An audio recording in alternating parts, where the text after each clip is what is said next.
never imagined it, not even in my wildest dreams. Me, one of the most notorious criminals on the planet, reborn into a family legendary in law enforcement. My grandfather and father, both high-ranking officials. My grandmother, a renowned expert in criminal investigation. And my mother, a forensic scientist known across the world. Being reborn into a family like this, the pressure is real. But for someone who knows the criminal world inside and out, when I come face to face with a serial murder case cold for 10 years, a baffling elevator killing, and even a cannibalism case that shocked the entire world, I prove to everyone that I am far more than just the privileged son of a law enforcement dynasty. I am the king of both crime and criminal investigation. I press my fingers to my temple, set down my chopsticks, and think about taking a walk in the yard. But the moment I reach the door, Mom rushes in. She glances at the breakfast on the table, and smiles with satisfaction. Not bad, not bad. Leo, looks like you've finally broken those bad habits of yours. Come here, Mom's got a reward for you. A reward?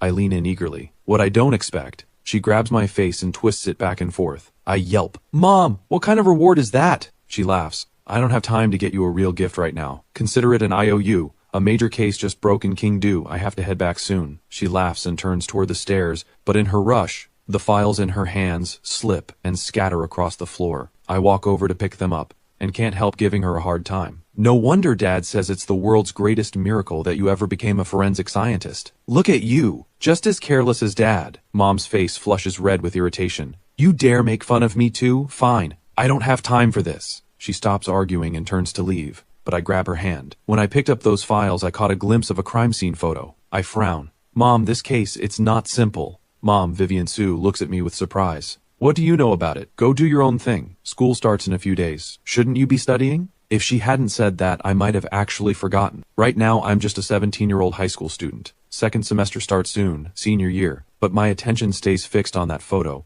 This killer. Something is seriously wrong with them. Death is death. The victim's head is down, yes. But after death, the killer kept going, carving slash after slash into the body. That's not just murder. That's hatred. Mom listens to the end and shakes her head with a bitter smile. You don't understand. But in your mind, Mom, this killer is someone who's done this before, isn't it? And going upstairs, you're going to get the files on the serial torture murder case from 10 years ago, right? The words barely leave my mouth before Mom's eyes go wide. How did you know that? Mom, you keep files on all kinds of cases in your study, but the serial torture murder case from 10 years ago, that one has always been a thorn in both yours and Dad's side. The condition of this female victim, plus the fact that you're in such a rush to get upstairs, it's not hard to figure out. She blinks. Well, I didn't know you had such a sharp eye. All right then, keep going. Why do you think this killer had a personal grudge against the victim? Every piece of evidence from the 10-year-old case pointed to a killer acting on impulse. By your logic, based on the stab wounds alone, you can't rule out the original killer. I never said this wasn't the same person. Maybe he really did have a grudge against this woman. I smile and say nothing more. Mom watches me walk toward the door. Then suddenly she steps forward and grabs my wrist, smiling. Leo, Mom needs a favor. I turn around. What is it? Come with me to the hospital. I need to examine a body. Before I know it, Mom has pulled me all the way to the hospital, but the moment we arrive at the entrance, a swarm of cameras and microphones surrounds us. Professor Sue is here. Professor Sue, do you believe the killer behind this case is truly the same person responsible for the serial torture murder case 10 years ago? Professor Sue, a decade later and an identical case surfaces. You were the lead forensic scientist back then. It's also the only case in your entire career where you found no leads on the killer. What do you have to say? The moment we're surrounded, the reporters bombard her with question after question. Mom's brow tightens. Autopsies are her strength. Dealing with reporters is not. And what they're saying isn't wrong. There is one stain on Mom's otherwise flawless career. It happened at the height of her reputation, when she had absolutely no leads on that serial murder case. Right now, I can see her anger beginning to rise. But before she can react, a hand reaches out from behind her. I step in front of Mom and push aside everyone blocking the way. There's a murder to solve. The story can wait. The case just broke. What exactly are you reporting on? Do you understand that every second you waste here could be the second a killer walks free? Move. All of you. My face is ice cold. I pull Mom forward without slowing down. The reporters stand frozen for a moment, then come back to their senses. Someone asks, is that boy one of the professor's students? Who does he think he is? That's Leo Yi, the eldest son of the Yi family. He's protecting his mother. So what if he's a little intense? Exactly, and what he said wasn't wrong. There's a murder to solve. The story can wait. The case just happened. Aren't you just wasting everyone's time with all these questions? By now, Mom and I have reached the door to the hospital morgue. She pushes it open. Inside, a handful of officers and forensic staff are still documenting the body. When they see us walk in, everyone straightens up. They come over. Professor Sue, you're here. And young Master Leo too? Everyone is visibly surprised to see me. I give a brief nod and walk straight to the body. My eyes move slowly over the victim. Some of the officers are about to say something, but they catch Mom shaking her head at them. I pull my gaze away and speak. Where is the victim's family? The victim is from out of town. We've already contacted her next of kin. They're on their way. Did she live alone? Mom speaks up. The victim's name is Fei Huang, 27 years old. She worked as a manager at a design firm. She had 2 close friends here in Qingdu. She lived with her fiancé. By all accounts, they had a very loving relationship. I respond with a quiet, I see, then pull on a pair of gloves. The room immediately shifts. Everyone's expression turns to disbelief. Even Mom looks completely taken aback. She knows better than anyone that I have never examined a body before. Most people feel fear when they come face to face with a corpse, but from the way I'm moving, it looks like I'm about to conduct the autopsy myself. One of Mom's junior forensic staff steps forward quickly with a polite smile. Young Master Leo, the body has already been examined. I ignore him. With my gloved hand, I reach into one of the stab wounds without hesitation. Under the stunned gaze of everyone in the room, I use 2 fingers to carefully expose the flesh around the wound. Mom says with concern, Leo, don't push yourself. You've never done this before. Your body might react. I release the wound and speak. The victim died somewhere between 3:30 and 4 in the morning. The fatal wound is the one to the chest. That's what killed her. The weapon was a blade approximately 13 centimeters long and 2 centimeters wide. A dagger, but it wasn't particularly sharp, most likely worn down from frequent use. That's why the flesh shows slight tearing at the wound edges. After the fatal blow, the killer slashed wildly across the body, all the way down to the legs, the cuts becoming shallower as they go. When I finish, I turn around to find every single person staring at me in stunned silence. I walk over to Mom. What's wrong? She reaches out and vigorously rubs my face with both hands, then cries out, Wait, are you really my Leo? I roll my eyes. Who else would I be? That's impossible. My Leo was supposed to be, a little slow. How can you examine a victim's wounds in just a few seconds and get everything right? Mom is still reeling, but I don't explain. Instead, I turn to the senior officer. Officer Zhang, please bring everyone connected to the victim here to see the body. One last time. Officer Zhang takes a slow, deep breath. His expression turns serious. Understood. I'll get them now. After Officer Zhang leaves, I step out as well. The moment I'm gone, the morgue erupts in whispers. That's the Yi family for you. Grew up surrounded by this. It shows. What he just did with that body, completely incredible. Seriously impressive. Other than Professor Su and Senior Fin Chen, I've never seen anyone who could glance at a body for just a few seconds and already know the murder weapon, the fatal wound, and the time of death. Professor Su, your son is a genuine genius. Smiling in the presence of the dead isn't something most people would do, but for someone as accustomed to death as Mom, she feels nothing but pride in this moment. Every mother wants her child to shine. She smiles and responds warmly to the room. Before long, Officer Zhang brings in everyone connected to the victim. Fei's 2 friends and her fiancé enter the morgue together. When they see Fei's body, all 3 of them share the same expression, a split second of disbelief. Then they break down completely. Fei's boyfriend collapses to the floor, utterly shattered. I stand outside the morgue, watching all 3 of them closely. After a moment, I push the door open and walk in. Mom knows exactly what I'm doing. She leans in and asks quietly, Are you sure this killer has nothing to do with the one from 10 years ago? Of course not. The prime suspect is still the killer from the serial torture murder case. But anyone connected to the victim is also a suspect. With that, I walk over to the 3 of them and look Fei's boyfriend directly in the eyes. How long have you 2 been together? He takes several seconds to respond.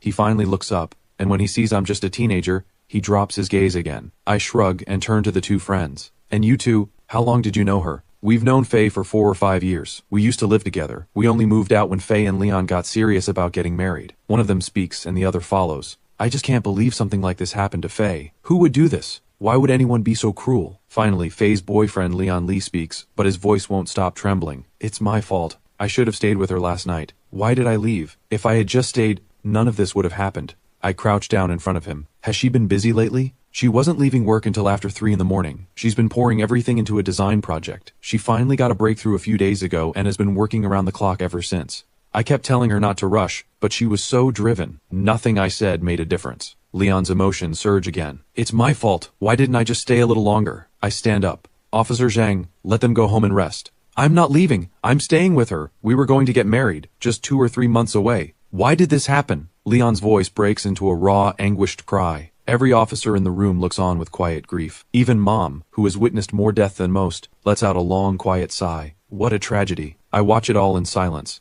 In my past life, I orchestrated countless crimes, enough to put the world's most elite agencies on my trail. As someone who was once the crime lord, no one understands the criminal mind better than I do. What the eyes see may be the truth, or it may be exactly what someone wants you to see. I give the officers a subtle signal. They gently guide Leon and Faye's friends out of the room. Mom steps toward me. Leo, did you pick up on something? I don't answer. I reach into Mom's file bag and pull out the crime scene photos. Sharp, clear, taken from every angle. I lay them all out in order. I study them for 2 minutes. Then I speak. I can say with certainty, this case and the serial torture murder case from 10 years ago are not the same. The moment those words land, Mom and every officer in the room go rigid with shock. But the method, the brutality, this killing is identical to the one 10 years ago. Exactly. And there were words carved into the victim's back. I'm back. The original killer left marks just like this. Brutal, deliberate. The only difference is this time it's words. Before, it was numbers. In the serial torture murder case 10 years ago, every single victim was female, and every one of them had a mark left on their body. Back then, it was numbers, 9-1, 9-2, carved into each victim's back. After 9-9, the killing stopped. I listen to the officers push back, and a cold smile crosses my face.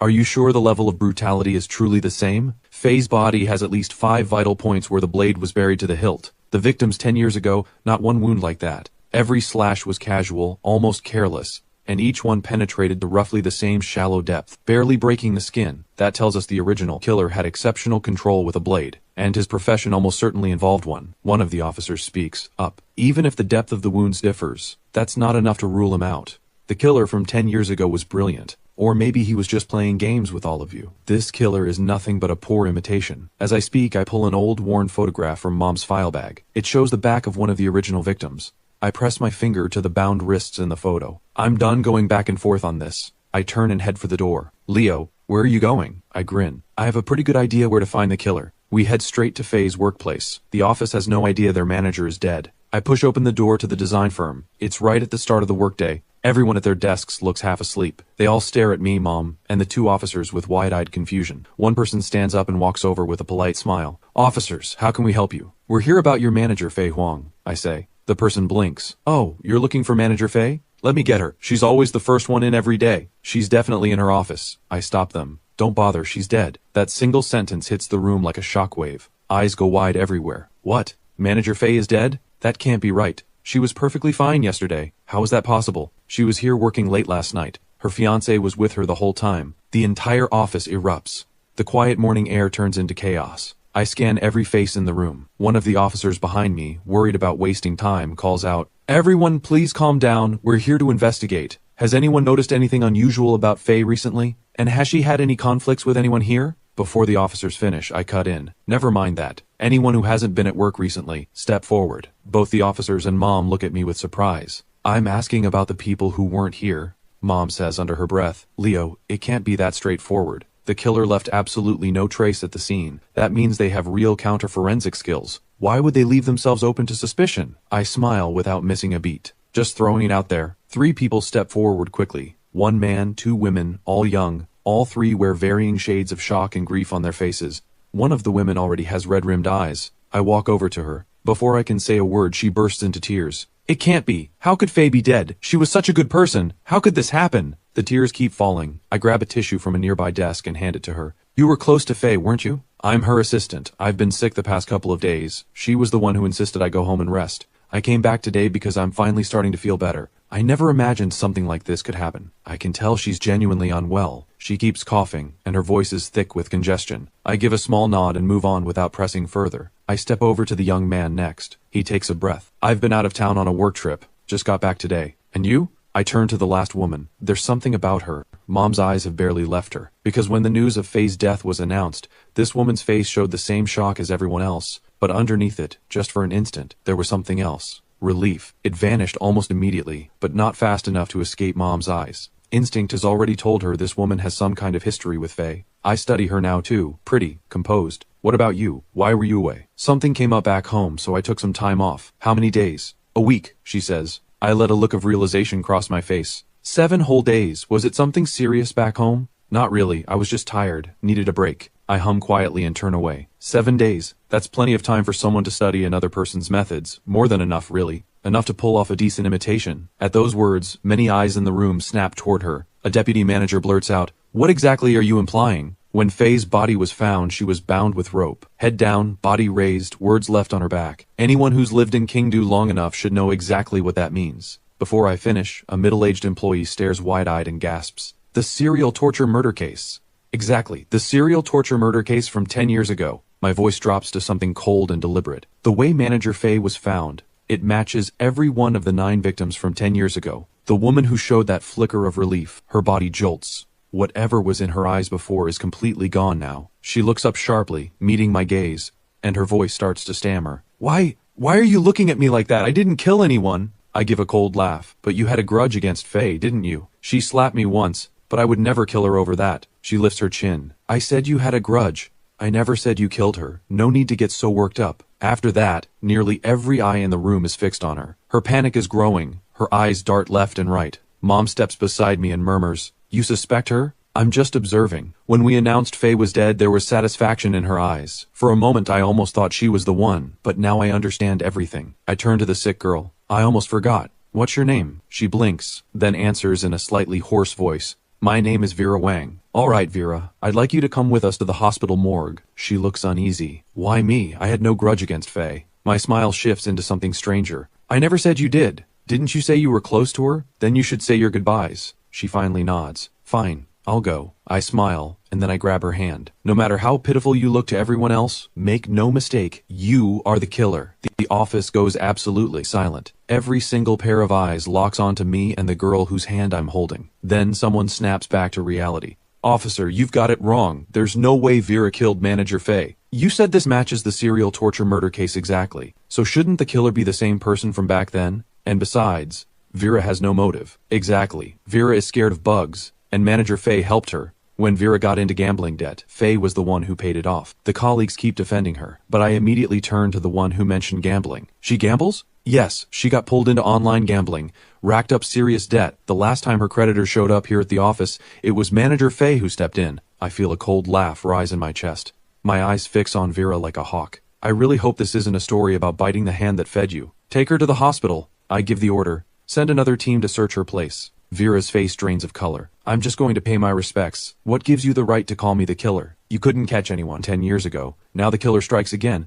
So why are you coming after me instead? Interesting. You know a lot about the case from 10 years ago. I narrow my eyes. Mom tenses beside me. Vera snaps back. Is that a problem? If you'd caught the killer back then, Faye would still be alive. I step forward. Still not admitting it? The calluses on your hands are fresh. You've been doing heavy physical work recently. You're an assistant. Does this company require you to haul things around? She opens her mouth to argue, but I don't give her the chance. The calluses, that's one. 2, when we said Faye died exactly like the victims 10 years ago, why did you suddenly relax? And when we turned our attention to your colleague, your eyes were full of satisfaction. I know the criminal mind too well. My past life taught me this. The killer is almost always the last person you'd expect. And only a guilty person works that hard to look innocent. Vera cried her eyes out when she walked in. Even Mom was moved, but I don't trust tears. Emotion is the most reliable way to cloud judgment. Vera's lips tremble. I don't know what you think you saw. You're wrong. I tug the corner of my mouth and turn to a colleague. Call Leon Lee. Ask him whether Vera has been trying to borrow money from Faye lately. The call connects. Leon's voice is exhausted. Yes, she asked about 2 weeks ago. She came back a few more times after that, but Faye kept saying no. Faye even told her, if she couldn't quit gambling, she'd have to let her go. I thank him calmly. Leon's voice sharpens. You suspect Vera? I thought the killer was the same one from 10 years ago? We never confirmed that. We only said the cases were similar. I fix my gaze on Vera, and I speak slowly, one word at a time. Am I correct in understanding that you were repeatedly turned down for money, and that you knew Faye was planning to fire you, and that you let that resentment push you to kill? Vera's eyes go wide. Her lips shake. Several seconds pass before she forces out the words. I did hate Faye, but I got over it. She was right. And where's your proof? You can't convict me on guesswork alone. She even lets out a soft laugh. Don't worry, the evidence is coming. A few hours isn't nearly enough time to destroy everything. Faye died after 3:30 in the morning. It's only 8 o'clock now. She needed time to cover her tracks. And looking at her right now, there's no way she could have killed anyone. No way she could have replicated the methods from 10 years ago. I stare directly at her. Forget the hospital, we're going to your place. The team there should have found something by now. Vera's jaw tightens. That one involuntary reaction tells me everything I need. I give the order to move. Vera's apartment is only a 10-minute drive from the office. She's eerily silent the entire way. When we pull up to her building, 2 police vehicles are already waiting. A middle-aged officer spots us and hurries over. Professor Sue, young Master Leo, sorry to have you running around like this. Mom shakes her head. Assisting with cases is my job. I assume the Bureau has been briefed? The City Bureau has issued orders. Given how closely this case mirrors the one from 10 years ago, they're demanding it be solved within a week. And, he pauses. And what? Mayor Zheng held a meeting this morning and made it very clear. If another murder like this occurs, every department in the city bureau will be held accountable. Mom gives a cold smile. We won't need a week. This case gets solved today. Everyone stares. Today? More precisely, within the hour. I turn to Vera. Isn't that right, Miss Wang? Silence. An officer comes down from upstairs. Report. No suspicious items found in the suspect's apartment. No weapon. Not even a kitchen knife. Vera finally lets a small smile slip. Officers. Do you believe me now? No rush, I say, keeping my voice easy. Let's head upstairs. Oh, do you have any water? All this talking has made me thirsty. Mom hides a small smile. The Yi family never backs down in front of a suspect. Yes, Vera says quietly. We take her upstairs. Officers are already inside searching, but the place is still tidy. I spot a water dispenser. I pour Mom a cup first, then carry my own as I walk slowly through the apartment. When I reach the bathroom, I stop. I stare at the floor. Mom comes up beside me. Leo, what are you looking at? I point downward. Mom, doesn't there seem to be a lot of water on the floor? Miss Wang, do you usually shower in the early morning? Vera's eyes shift. Yes, why? Is water in a bathroom really that suspicious? Water in a bathroom? Not at all. What's suspicious is that you're this sick, and you still took a shower this morning. Bold. I walk straight to the only bedroom door and push it open. The room is small. One bedroom, one living area. She doesn't live extravagantly. Maybe all her money went to gambling. But the moment I open that door, my eyes lock onto something, and I go completely still. Standing in Vera's room is a life-size ragdoll, old and worn. It looks like it has been handled over and over again. I spin around immediately. Get me a rope. Vera sways on her feet. Mom seems to understand, but says nothing. The officers are confused, but one of them hands me a rope anyway. I take it, pick up the ragdoll, and begin wrapping the rope along the faint but unmistakable marks already pressed into its body. Vera's face is white as paper. When I pull the ragdoll's arms behind its back, someone gasps. How is this possible? I answer low and steady. Why wouldn't it be? My hands don't stop. The ragdoll slowly takes on the same bound position as Faye's body. Before I even finish, Vera lets out a hysterical scream. Stop! Stop binding it! Stop! She collapses to the floor, sobbing with her head down. I crouch in front of her and look at her calmly. Anything left to say? She lifts her face. Her color is gone. Why could you tell, just from one look, that the ragdoll had marks on it? And how did you know how to bind it like that? A knowing smile spreads across Mom's face. The case is cracked. I stay crouched and speak without any rush. Simple. Faye helped more than just you at that company. When I announced her death, everyone else reacted with shock first. You went straight to tears. She asks weakly, isn't that normal? No, because you showed zero surprise. Then I saw the calluses on your hands and I was even more certain. The moment someone mentioned your gambling, I had no more doubt. You were the killer. I stay crouched and say quietly, what a shame. This really is a story about biting the hand that fed you. Even in my past life as a criminal, I never stooped to this. A twisted sneer breaks across Vera's face. Ungrateful? She helped me once, and I paid her back. So why couldn't she help me one last time? Was she really going to just watch while debt collectors beat me to death? If I had to die anyway, then we'd die together. Her expression turns ugly. Do you know what I gave her? When I begged for her help, I handed over all my design ideas. Every single one. And what did she do? She took them, and then tried to fire me. Doesn't someone like that deserve to die? I'm caught off guard. Whether by coincidence or fate, her phone rings at exactly that moment. Answer it, I say. You're not quite at the point where you can't take a call. She picks up. A pleasant woman's voice comes through. Hello, is this Miss Vera Wang from Starlight Design? We're calling from the Radiance Cup Design Competition Review Committee. Your submission has met all the requirements. Please arrive at the competition venue within 3 days to compete for a spot in the finals. Vera freezes. Mom and I are equally stunned. Hello? Miss Wang, can you hear us? Hello? Vera's entire body is shaking. She can't speak. Tears pour out of her without warning. She screams in a raw, broken voice. Why didn't you tell me? Why? I rise to my feet, my tone flat. As far as I'm concerned, you deserve what's coming, but if you ever get out of prison, then find a way to make it right. Mom signals the officers to put on the handcuffs. As Vera is helped to her feet, she says under her breath, I really was ungrateful, wasn't I? Leo, did you know everything from the start? I ask. The rag doll, you just didn't have time to get rid of it, right? And your illness, you got it by dousing yourself with cold water and sitting under the air conditioning all night after the murder. Am I right? Her mouth opens slightly. She nods in silence. It started the first time she said no. After the debt collectors beat me, I began planning. Her voice goes calm. I tracked down every piece of information on the case from 10 years ago. It took me more than half a month to learn it well enough. 2 days ago, I went to her again. She tore into me. That's when I decided to move. After I killed her last night, I was afraid of being suspected. So I came back, soaked myself with cold water, and stayed under the air conditioning all night, just like you said. As for the ragdoll, you were right. I used it to practice the binding for half a month, but it's too big to throw away without being noticed. And I thought no one would ever suspect me. She finishes. I have no interest in hearing more. Take her. I turn to Mom. Go ahead and arrange the press conference. Announce that last night's murder has been solved. Any longer and people might actually start doubting what this family is capable of. Mom nods, warmth in her eyes. Vera is escorted toward the door, but at the threshold she stops. Leo, all of you. If I ever make it out of prison alive, I will make amends. If you ever get the chance, please go to Faye's grave and tell her I'm sorry. She seems to want to say more, but swallows it. As she's taken away, everyone left in the room breaks into applause. Mom gives a thumbs up, her eyes bright. Son, Mom is so proud of you today. I find out later that while I was taking Vera away, Dad Marcusier's office was heavy with tension. Case files spread across his desk, his eyes moving over a room full of troubled faces. Dad speaks. Let's hear some thoughts. His voice is measured. The Kingdu City Bureau has publicly committed to answering to the public within a week. As he speaks, a faint smile tugs at the corner of his mouth. Someone says under their breath, Raymond Zhao really couldn't wait, could he? Can't blame him. It happened in their jurisdiction. It's their right. Dad doesn't seem bothered. The priority is solving the case. What's your read on it? A man in glasses speaks up. This case is complicated and simple at the same time. Complicated because it's a perfect match for the serial torture murder case from 10 years ago. Simple because that killer has most likely resurfaced. He pauses and looks at Dad. When that case happened 10 years ago, Director Yi, you were serving as the head of the Kingdu City Bureau. For it to resurface now, it really is. Before he finishes, Dad waves a hand. We discuss the case, nothing else. You're all from my original team. No one knows that case better than we do. A murder committed in the early hours is already making waves today. The whole city will be watching. If we can't solve it within the deadline, the entire system will face consequences. His expression darkens. But for all the words spoken, no one offers anything useful. Dad watches them exchange helpless glances. His heart sinks.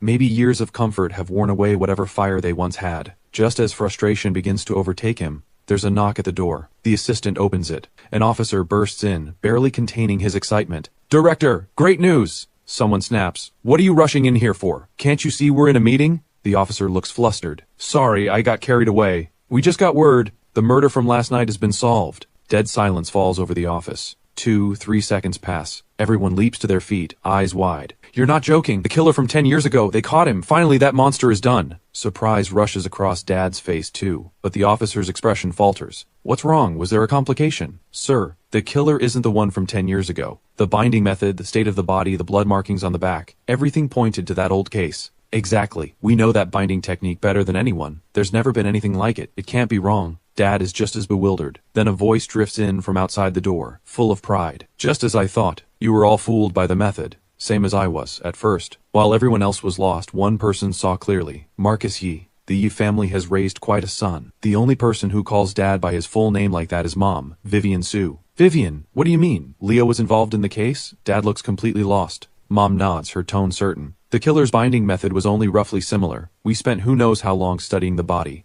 Leo spotted the difference in 3 seconds. And the killer, he had them arrested in just over an hour. The room goes into shock. They spent hours examining every detail. Someone else saw through it in 3 seconds. They deployed equipment and expertise and came up empty. Someone else brought in the real killer in just over an hour. And that someone was me. When the shock fades, Dad's laughter fills the office. The others feel a little embarrassed. But they're genuinely happy for him. That's the Yi family for you. Leo's only 17, isn't he? Mom smiles and nods. The man takes a deep breath and raises his thumb. Incredible. I'll be the first to admit it. But if the killer isn't the one from 10 years ago, then who is it? Vera Wang, Faye's assistant, a girl who looked completely ordinary. The room jolts again. Not one of them had cast suspicion on Faye's colleagues for the entire morning. Sometimes those closest to a case are the last ones to see clearly. Dad acts immediately. Notify Raymond Zhao right away. Hold a press conference and release the case details. Vivian, have Leo attend in person. He straightens up with pride. But Mom just laughs. She shakes her head. Marcus Yi, my son has something to say about that. There's still plenty of time left in that 1-week deadline. And the reputation this family lost 10 years ago, he intends to get it back. Dad draws a sharp breath. His voice is full of disbelief. You're saying Leo wants to dig up the killer from 10 years ago? I get home and go straight to the study. Auntie Wang calls me down for a meal. I answer briefly and tell her not to disturb me. I find the case files from 10 years ago. Thick, but I read through every page. September 16, 2007. 6 in the morning. A female body discovered at Fengyang Park in Kaoguang District. Lena Li, 23 years old. Head down, body raised. Cause of death, severe trauma to the skull. September 18, 2007. A green belt along Qingguang Road in Aryang District. Sophia Huang, death by asphyxiation. September 29, 2007. Beneath Kaoguang Bridge, Yara Zhang, assaulted and thrown into the river. I read through it all in one breath. I close the file and pick up a pen, writing down every lead. 10 years have passed. Criminal investigation today is nothing like what it was back then. If the same case happened now, it would probably have been solved long ago. I lose myself in notes and paper until Mom walks in carrying lunch. Mom, why are you back? Auntie Wang called me, said you hadn't come down to eat and she didn't want to bother you. As she speaks, her eyes land on what I've written, and they go wide. Where did you get this psychological profile of the killer? I smile. Simple, just compare the blood markings left on each victim's back. Look, from the very beginning he had already decided to kill 9 people. That's why he carved 9-1 into the first victim's back. But in the photos, the strokes are shaky in several places. That means even he was terrified the first time. Look at the second victim. The markings are noticeably steadier, and as the body count grows, the killer's writing becomes messier and messier. Why? Because by the time he reached the 9th victim and still hadn't been caught, he started to believe he was untouchable, that the law meant nothing to him. From fear at the start, to growing comfortable, then to arrogance. Open contempt for the entire law enforcement system. That's the mental shift from victim 1 to victim 9, and the fact that he stopped after 9, that overturns one of the original conclusions. Mom hasn't caught up yet. Which conclusion? The killer didn't choose his targets at random. He may be disturbed, but he is absolutely a killer with a purpose. These 9 victims, whether directly or indirectly, are connected. Mom pushes back almost instantly. Impossible. Those 9 people didn't know each other at all. What connection could there possibly be? And do you know who reached the original conclusion? Of course. Dad, but does that make it right? She still isn't convinced. I continue. Mom, think about it. If the killer were just a random murderer, even if he decided to kill 9 people, he would have simply written the number 9. There's no reason to leave 9-1, 9-2, which means he had the count planned from the very beginning, and the targets were chosen too. These 9 victims are connected to him. I lay it out so clearly that Mom has no choice but to believe it. In her heart, Dad has always been the finest investigative mind she knows. But I'm not wrong. And every part of my analysis points to the same thing. The 9 victims are linked. So what's your next move? She exhales slowly. Track down the families of all 9 victims and go through everything again. This time we dig to the bottom. It's been 10 years though. They may not all still be in Kingdu. We find as many as we can. 3 families should be enough to start. I move to get up. 2 steps in, Mom grabs me with a grip like iron. My precious son, you eat first. Finish your meal, then your old mom will go with you. No food, no leaving. After lunch, Mom and I head to the police station to check household registry records. 10 years is a long time. 3 of the families have left Kingdu for good. The remaining 6 have mostly moved to new addresses. Kingdu has grown fast over the years. Families that were once merely comfortable have leapt into the ranks of the seriously wealthy, some worth tens of millions, others over 100. The first family we visit is that of Lena Lee, the first victim. They now live in a residential complex on the outskirts of Kingdu. I ring the doorbell. A woman close to 60 opens the door, her face puzzled. Who are you? Can I help you? Mom smiles gently. You don't remember me? I'm Vivian Su. The woman stills, then her eyes well up. Dr. Su, the forensic scientist. She quickly ushers us inside. The home is well furnished, clearly a comfortable life. We sit. She brings tea, her expression hovering between wanting to speak and holding back. I get straight to it. We're here about what happened to your daughter 10 years ago. She sways slightly. Her voice shakes. It's been 10 years. Is there a new lead? Some new theories. I have a few questions. Just tell me what you know. She nods, clearly tense. Did your daughter Lena Lee know the later victim, Sophia Huang? No. And you and your husband? Did you know Sophia Huang's family or Yara Zhang's parents? No. After everything happened, the families met briefly, but we were strangers. Expected. Mom offers a few quiet words of comfort. I shift direction. Do you still have any of her belongings? May I take a look? She shakes her head. Aside from a few photographs, everything she owned was either buried with her or burned. I couldn't bear to keep them. Looking at them hurt too much. Understandable. Some hold on to what's left. Others can't bear to touch the memories. We don't stay long. There's nothing useful here. As we're leaving, Lena Lee's mother grips Mom's hand tightly. Dr. Su, tell me honestly, after 10 years, can this case still be solved? Mom doesn't know what to say, but I do. Don't worry. Expect word within a week. The real killer will be found. 1 week. The exhaustion in her face lifts. Good, good. If you can find whoever did this, then these 10 years of waiting won't have been for nothing. We leave the building. Mom looks at me with mild reproach. Why were you so sure? We found nothing today. Not entirely empty-handed, I say. We've at least ruled out any grudge from the previous generation. Now the question is what connects Lena Lee, Sophia Huang, and Yara Zhang. We head downstairs. Before we reach the car, Lena Lee's mother comes running after us. Dr. Su, wait! She hurries over and pulls a store card from her pocket. This belonged to my daughter. She had quite a bit of money loaded on it. That's why I kept it. Didn't bury it with her. I just suddenly remembered it. Take a look. Maybe it's useful. I take the card. My eyes sharpen. Then I smile. This is very useful. After she goes back upstairs, Mom watches me hold the card like I found buried treasure, completely baffled. Leo, what's so special about this card? Mom, go through each victim's identity and profession one more time. I say nothing else and leave the answer for her to find. The car rides for about 10 minutes. Then Mom lights up. She reaches over and snatches the card. Embossed in gold lettering, Golden Mall. A department store established 15 years ago, forced out of Kingdo 3 years back by the rise of online shopping. But that mall just became a critical lead. The third victim, Yara Zhang, had worked there as a sales clerk. Before Mom can say another word, I cut in. Take us to the old Golden Mall site. Mom puts it all together. She laughs. You little devil. You figured it out the moment you saw that card, and you kept it from me on purpose. I sat here for 10 whole minutes for nothing. Don't you know your old mom is busy? I smile. The moment of realization was worth every minute. Nobody could have predicted that Lena Lee and Yara Zhang would be connected through Golden Mall, which was at the height of its fame 10 years ago. Now we just need to find out whether something happened there before the first murder, something that ties back to the killings. If we find it, the pool of suspects narrows dramatically. Mom listens, then reaches out and squishes my face back and forth. Unbelievable. Are you really my son? If this weren't about the family's reputation, were you planning to hide this forever? I just smile without denying it. I could let other things slide, but letting Mom lose face? That I won't stand for. Mom is overjoyed. She pulls me in with a firm arm around my shoulders. Mom is so happy right now. My son can finally protect me. The car falls quiet. Before long we arrive at the old Golden Mall, now renamed Dawan Plaza. Shopping, leisure, entertainment all under one roof. As we get out, Mom mentions the ownership has changed hands. But fortunately the general manager is still the same man from the Golden Mall days, Manager Lee. He should know something. We head straight to his office. The door opens. Manager Lee greets us with a smile. Professor Su, young Master Leo, what an honor.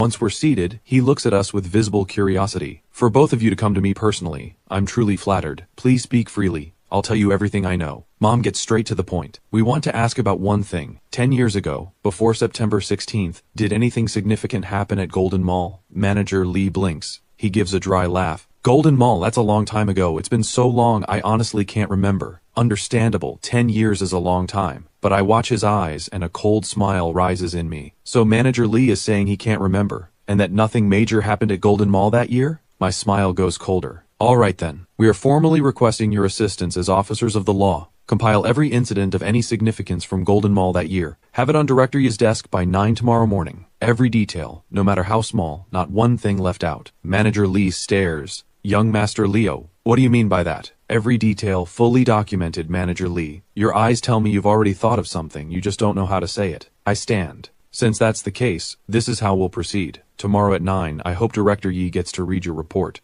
I catch Mom's eye and we turn to leave. We're almost out the door when Manager Lee panics. Professor Su, young Master Leo, please don't rush off. It was so long ago, I need time to think. He's afraid of offending us. He's even more afraid of crossing the Yi family. Because if the Yi family decides to make trouble, this mall could be inspected from opening to closing, every single day. Mom doesn't quite understand why I shifted tone so suddenly. Manager Lee's words seem reasonable on the surface. Who could easily remember something from that long ago? But whatever I'm doing, she stands with me without question.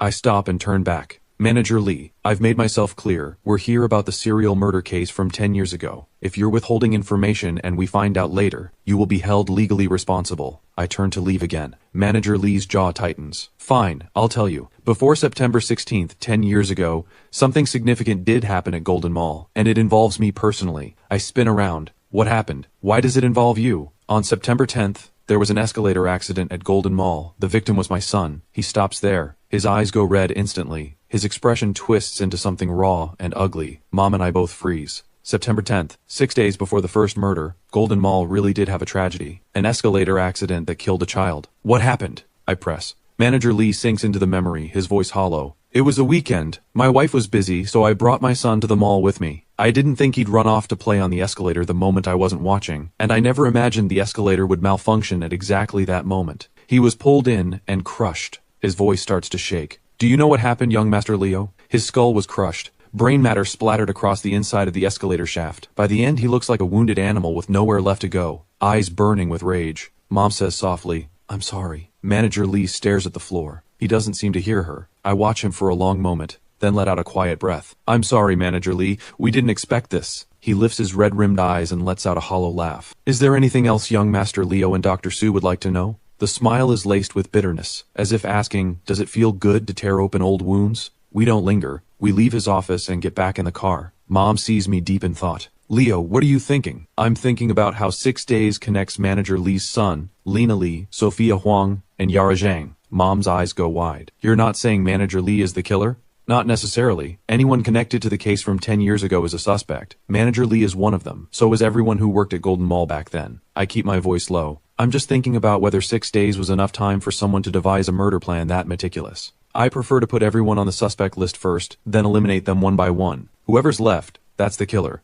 The original case files were full of theories, but no one ever looked at Golden Mall. That might be the new angle we need. It might even be the right one. Mom, find out which senior staff from Golden Mall are still in Kingdu. Especially, find out who was present during the escalator accident. Was Lina Li there? Was Sophia Huang? Any footage from that day would be ideal. We'll probably need to visit the police station. I think there was footage at the time, just not sure if it's still been kept. Then what are we waiting for? Let's go now. The driver accelerates, but Mom looks uneasy. Are we really going to the police station? That's Raymond Zhao's territory. Aren't you worried about tipping him off? Raymond Zhao is no match for the Yi family on his own. But the family backing him is another story. They're on equal footing with us, and the two sides have been tripping each other up for years. I understand her concern, but I smile with confidence. Mom, don't forget. We're going there to investigate the serial torture murder case from 10 years ago. Raymond Zhao has no idea we've already caught Faye's real killer. What's the problem with going now? Mom blinks, then laughs at herself. The car pulls up to the station quickly. Quite a few officers inside know Mom. They stand and greet her. Word naturally reaches Raymond Zhao. He makes a leisurely entrance, all smiles. Well, Professor Su. And Leo, what brings you two here? New leads on this morning's murder? He wastes no time fishing for information on the early morning case. Mom speaks up. We're here to access more detailed records on the serial torture murder case from 10 years ago. Director Zhao, the station should still have them on file. Of course, every case this station has ever handled, big or small, has been filed and archived. Though a case from 10 years ago won't be easy to dig up. You're welcome to check with the records room. As long as it's you two, the entire Kingdu station will make it as easy as possible. He waves his hand grandly, projecting the air of someone very much in charge. But what era are we living in?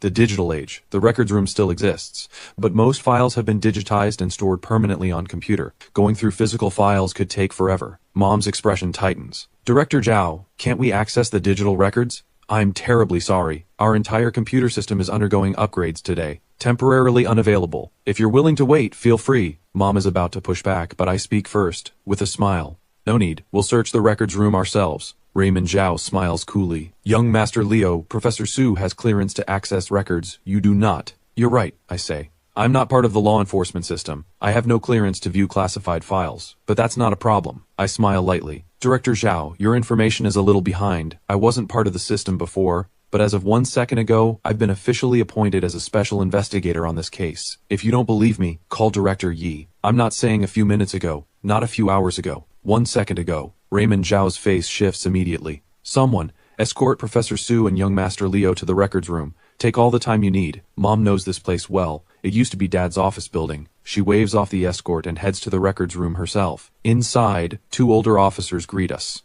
I get straight to it. Which shelf holds the files on the serial torture murder case from 10 years ago? The 2 officers exchange a glance. They smile apologetically. We get a lot of files every year. That particular case, we honestly can't remember. Then where are all the files from 10 years ago? Shelf C12, but there are over 1,000 folders up there. How would you even begin? I don't answer. I walk straight to shelf C12 and start searching by month. Finding the right section isn't hard. The challenge is pulling out the relevant details from hundreds of folders. Mom and I stand on the stepladder and go through them together. After a while, Mom lets out a quiet sound. We found it. Looking at the sheer volume of files, Mom can't help rolling her eyes. This case dragged on for so long back then. No wonder there's this much paper. We only need the witness, interview records. Everything else is a waste of time. I remind her, but I don't reach for the witness files myself. Instead, I keep scanning the shelf. Mom quietly flips through the pages, focusing on the public witness statements, especially anyone who assisted the investigation. Time ticks by slowly. After a while, a strange smile creeps across my face. Mom, in those case files, is there someone who gave a statement? A man named Jackson Xiao? Mom immediately flips through the pages. Yes. How did you know? I hold up the file in my hand and smile with complete certainty. Whether the serial torture murder case from 10 years ago gets solved, it all comes down to Jackson Xiao. Jackson Xiao? Neither Mom nor I know this name, but as he appears in the files, something in Mom's memory begins pulling her back 10 years. That case shook the entire city. As the lead forensic scientist, Mom followed every development just as closely as any officer on the force. She vaguely remembers being present when Jackson Xiao gave his statement. The memory sharpens slowly. Mom sets down the file. Jackson Xiao, if I'm remembering correctly, he was the head of security at Golden Mall. That's right. I hand her the file I'm holding. Her eyes sharpen. This is the file on the escalator accident. I nod. The records from the day manager Lee's son died, and guess what else I found? What? Tell me. There are several witness statements here, and one of them is from Yara Zhang's mother. I read from it quietly. That day manager Lee's child was playing on the escalator. I called out to him several times. He clearly heard me, but he ignored every word. My supervisor called for me, so I turned to go back to my post. But the moment I turned away, the escalator malfunctioned. The child's body was pulled in. His head, the investigator asked, "Why didn't you press the emergency stop?" I was in shock. Everyone around me was in shock. None of us could think straight. These are Yara Zhang's statements from back then. They tell us exactly what happened that day. Manager Lee's child ignored all warnings and kept playing on the escalator. The people around him hesitated, held back by who his father was. They couldn't say anything, but they couldn't stay silent either. And no one imagined the escalator would fail at that exact moment, pulling the child in feet first. If someone had hit the emergency stop in time, the worst outcome would have been losing a limb, not his life. My mind starts running through possibilities, but when one particular theory takes shape, I keep it to myself. Instead, I ask about something else. Wait, why is there no footage from the scene? Mom's expression shifts. The crime scenes in the serial torture murder case were almost all in areas with no surveillance. Back then it wasn't like now. Only scattered footage of the victims while they were still alive. I mean, a major shopping mall had an escalator accident that killed a child. How is there not a single piece of footage? Mom looks taken aback. That can't be right. The file shows the investigating officers did review footage at the time, but it was never archived. I slide the file back onto the shelf and take Mom's arm. We need to find Jackson Xiao. My gut tells me he's the link between both cases. Find him, and we find the killer from 10 years ago. Mom doesn't argue. We put everything back and leave the records room immediately. The moment we're out, the two officers inside head straight to Raymond Zhao. Whatever they report, we don't care. We have no time to waste on office politics. We leave the station and head to the department that handles residential registry records. In a city as large as Qingdu, finding one person without it would be nearly impossible. The supervisor is cooperative. Nobody in Qingdu dares to turn the Yi family away. To make sure we hear the moment they find something, we even ignore Auntie Wang's calls about dinner. It isn't until 8 in the evening that a staff member finally comes running with results. "Professor Su, young Master Leo, we found Jackson Xiao." We both rise at the same time. "Where does he live?" The staff member's expression falters. I frown. Is something wrong? It's not that it's difficult to say. It's just that the Jackson Xiao who served as head of security at Golden Mall, he died 10 years ago. Mom and I stare at each other in shock. In the serial torture murder case from 10 years ago, the one person who could be the key to everything was already dead 10 years ago. I hadn't seen this coming. Whether it's the serial torture murder case or the escalator tragedy involving manager Lee's son, Jackson Xiao has always felt like the bridge between them. He gave statements in both cases. I don't waste a second. I have the staff pull up his full records immediately. The records confirm this is the man I'm looking for, but he died in a car accident on October 4th of that same year. The driver responsible was caught a few months later, but died of cancer in prison not long after. I read through everything and narrow my eyes. This was a contract killing. Mom, with over 20 years as a forensic scientist, picks up on the same thing. His death was no accident. Yara Zhang, a sales clerk at Golden Mall, died on September 29th. Jackson Xiao died on October 4th, 5 days apart. And the driver who hit Jackson Xiao just happened to be terminally ill with cancer, making it almost impossible not to be suspicious. It seems the serial murders from 10 years ago had more than 9 victims. Mom's voice drops. 10. I let go of the mouse. It's dark outside. Let's set the case aside for now and go home for dinner. Mom glances at her watch and smacks her forehead. Right. It's past 8. I'm used to skipping meals, but you're young. You can't be eating like this. The moment food comes up, she's all focus. She pulls me out the door. We arrive home to find the Yi house lit up bright. Dad Marcus Yi is on the sofa watching television. Beside him sit 2 elders. My grandparents, Gerald Yi and Gloria Zue. Grandpa carries a natural authority without needing to raise his voice. Grandma is poised and elegant, but her eyes hold the depth of someone who has seen everything. People in Qingdu once described the Yi family this way. Except for the teenage young master, every member of the family, man or woman, is a tiger in the world of law enforcement. Even the gentle-looking Grandma Xue Yuzhu was a celebrated criminal investigation expert, retired now, but never forgotten. She once traveled to northeast China personally to capture the country's most wanted gang leader. I walk through the door with a grin. Grandpa, Grandma, what brought you back? Grandma has always had a soft spot for me. The moment she sees her grandson, she jumps up with delight, takes my hands in hers, then glances outside at the dark sky. Her eyes sharpen. She turns to Dad. Have you eaten? Dad looks confused. Mom, didn't we just eat together? How could you sit down and eat? Grandma is indignant. Your child is out there running around all day on your behalf, and you're at home eating a full meal. Is that what a father looks like? Dad's face scrunches like he's bitten something sour. He wants to say, you ate just as heartily yourself, but he doesn't dare. He just keeps apologizing. Grandma humps and calls into the kitchen. Auntie Wang, make a couple more dishes. We can't let my precious grandson and wonderful daughter-in-law go hungry. Mom and I both feel a little embarrassed. After dinner, Grandpa takes off his glasses and asks, Leo, I heard you were out all day today working on the case with your mother. Yeah, good progress. Dad leans forward immediately. Oh, a lead on the case from 10 years ago? Before he even finishes, Grandma smacks him on the arm. How dare you ask? If it weren't for us back then, do you think you'd still be sitting in that position? Mom, you can't just throw your son aside the moment a grandson shows up. I came from you. And so did my grandson, through you. As for you, I've had 40-some years of you. I'm tired of looking at you. As she says this, she peels an orange for me. I eat it and smile. The reason the case from 10 years ago was never solved. A big part of it was investigator negligence. Exactly, Mom adds. To put it plainly, the biggest reason is you, Marcus Yee. Dad's brow creases. I was careful at every step back then. How could I have been negligent? I speak slowly. You never looked at Golden Mall, and the victims weren't as unconnected as everyone assumed. Lena Lee and Yara Zhang were both sales clerks at Golden Mall. Shortly after Yara died, the head of security, Jackson Xiao, was killed in a suspicious road accident. And before all of that, Manager Lee's son died in the escalator accident. The single most important location, Golden Mall, was completely overlooked. That's why the real killer walked free for 10 years, and why this family has carried the blame for just as long. Dad's expression changes completely. He says nothing. He just stares at me. Grandpa and Grandma do the same, but differently. Grandma picks up a pen and starts mapping it out quickly on paper. Before long, she writes down a name. Manager Lee. Unless I'm wrong, he's the prime suspect. Grandma sets down the pen. I glance at the paper and give a thumbs up. Grandma still got it, but Grandma doesn't smile. Her expression is grave. Even if we suspect Manager Lee, where's the evidence? 10 years have passed. It's likely been destroyed. No. A small smile. Jackson Xiao or Yara Zhang, they'll tell us where to find it. They're both dead. I say quietly, someone once told me, the dead can still speak. The night deepens. The lights of the Yi house go out one by one, but in one room, Mom and Dad are still awake. Vivian, have you noticed something off about Leo? Dad sets down his book, a slight frown on his face. Mom doesn't look pleased.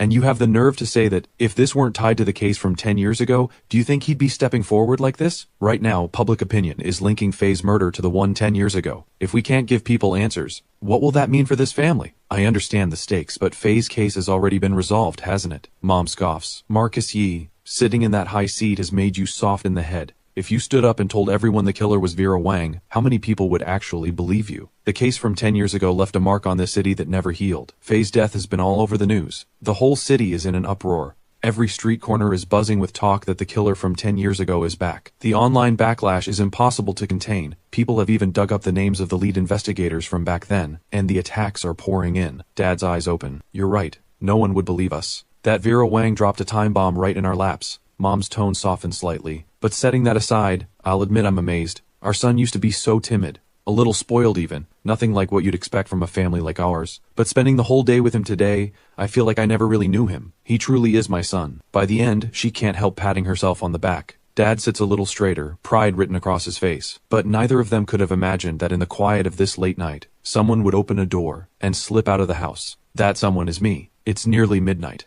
I walk for a while before flagging down a taxi. The driver looks exhausted. Kid, out this late? Your parents don't give you grief? I smile and shake my head. Later the better. Take me to Huanshan Cemetery, outside the city. The driver's eyes go wide. Where? Huanshan Cemetery. Late at night, a 17-year-old who isn't going home, isn't heading to an internet cafe, is asking to be taken to a cemetery. It's past midnight. The driver scrubs his face hard, confirms I'm actually alive, then takes a long breath. A fare out to the suburbs pays well. He steels himself and drives. We reach the cemetery close to 1 in the morning. I get out. The driver calls after me with genuine concern. Hey kid, what on earth are you doing here at this hour? I smile. Catching a thief. Wanna come take a look? He shakes his head immediately and drives off as fast as he can. I smile to myself and walk into the cemetery. The cemetery at this hour feels cold and hollow, but it doesn't bother me. In my past life I spent time in graveyards, sat through entire nights in front of headstones, letting the cold settle around me. I pick up my pace. Before long, I stop at a grave. A photo is affixed to the headstone. A man who looks to be around 30, strong features. I look at the headstone and say quietly,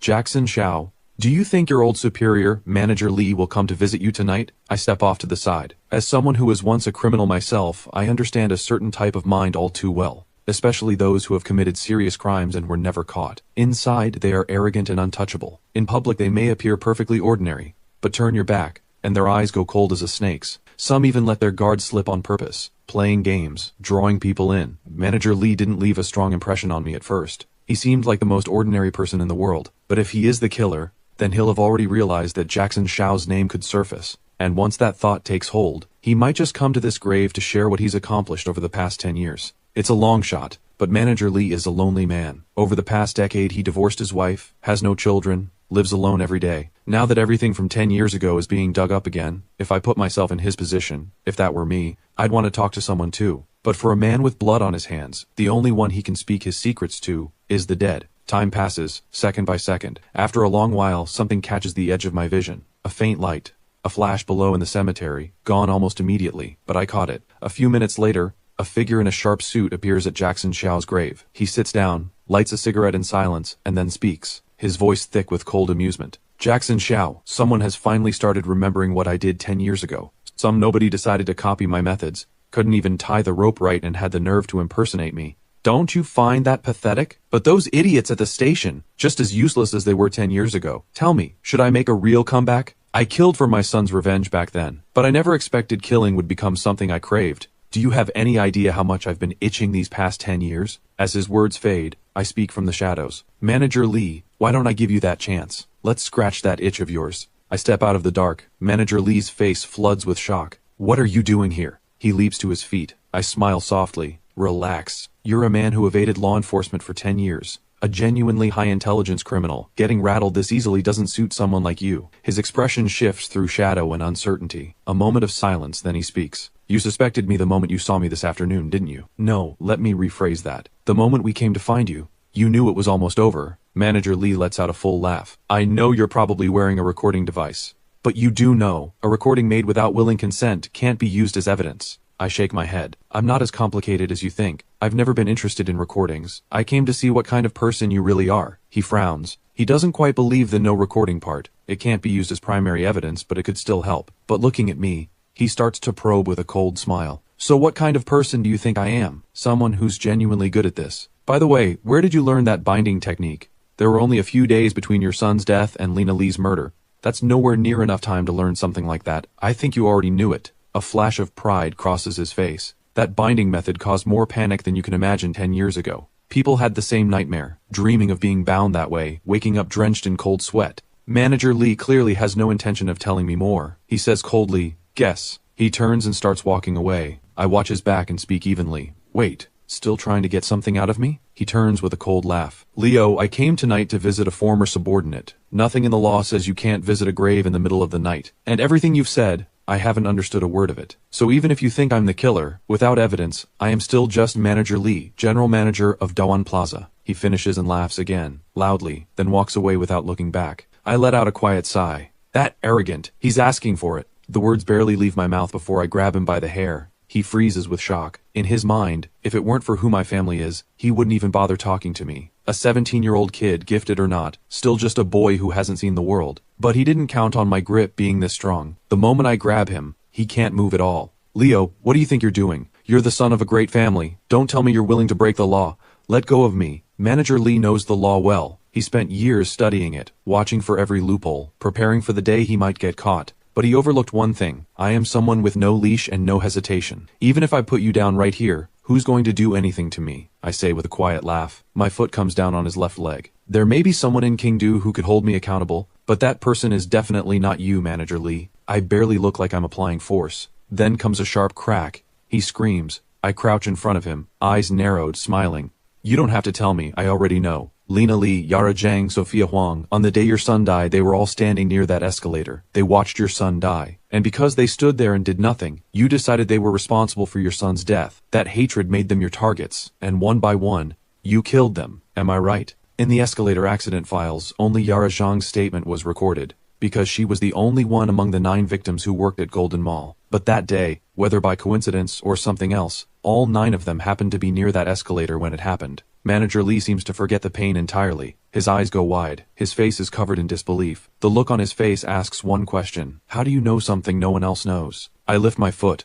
I start walking down the hill. I'll give you one more day. Use it to make things a little more interesting, because when the time is up, the game is over. My voice drops to almost nothing toward the end. Almost to myself. Solving cases might actually be more fun than committing them. Looks like I'll have plenty to keep me busy. Manager Lee stares at my back, frozen. He's probably thinking, is matching wits with a high-intelligence criminal really just a game to Leo? Over an hour later I return to the Yi house. The whole place is still asleep. No one knows I was ever gone. When I open my eyes again, it's fully bright outside. Mom is calling me for breakfast. After washing up and eating, Grandpa heads back to the military academy. Grandma goes to her office. Mom and Dad rush out as well. I water the plants, then leave the house. I gave Manager Ali 24 hours. During that window, I will get the evidence I need and put him behind bars. Whatever he went through, he had no right to bury 9 lives alongside his grief. He doesn't deserve that. And one man will not be allowed to damage this family's name. The ride from home to Jackson Xiao's address takes nearly half an hour. I walk to the door and knock. A hunched woman in her 60s answers. Young man, who are you looking for? Ma'am, I'm an officer with the station. I pull out my credentials. I told Raymond Zhao I could become a temporary investigator at any time, and to avoid complications, I'd actually had Dad arrange it. Please take a look. I'm here because I have some questions. She's literate, glances at it, then says,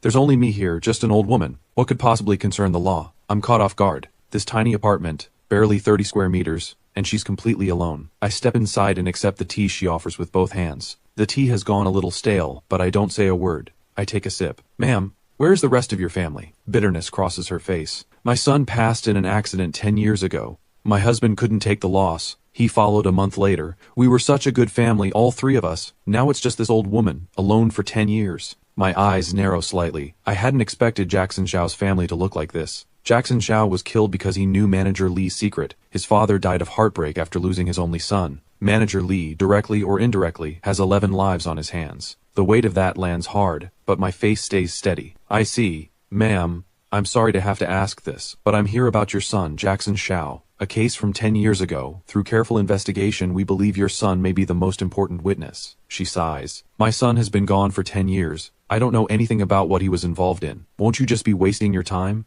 Ma'am, I just need you to tell me. Before the accident, did your son ever mention anything he needed to keep safe? And he was around 30 when he passed. Was there anyone he was very close to at the time? The question makes her eyes well up. Yes, she answers. He was seeing a sales clerk from Golden Mall at the time. Why was my son's life so hard? He finally found someone, and she died horribly. Then he himself was gone not long after. Heaven above, why did you do this to our family? One question, and she unravels. I never imagined Jackson Xiao and Yara Zhang were a couple. I gently pat her back. Ma'am, I'm here precisely because of the case involving your son's girlfriend, Yara Zhang. Tell me, after Yara died, did your son behave unusually? The old woman furrows her brow, drifting into memory. Then something surfaces. Yes. That night he was different. I heard him come home in the middle of the night and shut himself in his room, crying like his heart was breaking. My husband and I went to ask. He refused to say a word. My chest tightens. Jackson Xiao really is the key. Ma'am, think carefully. In those days, was there anything he seemed especially attached to? Anything he kept close? There was a small belt pouch.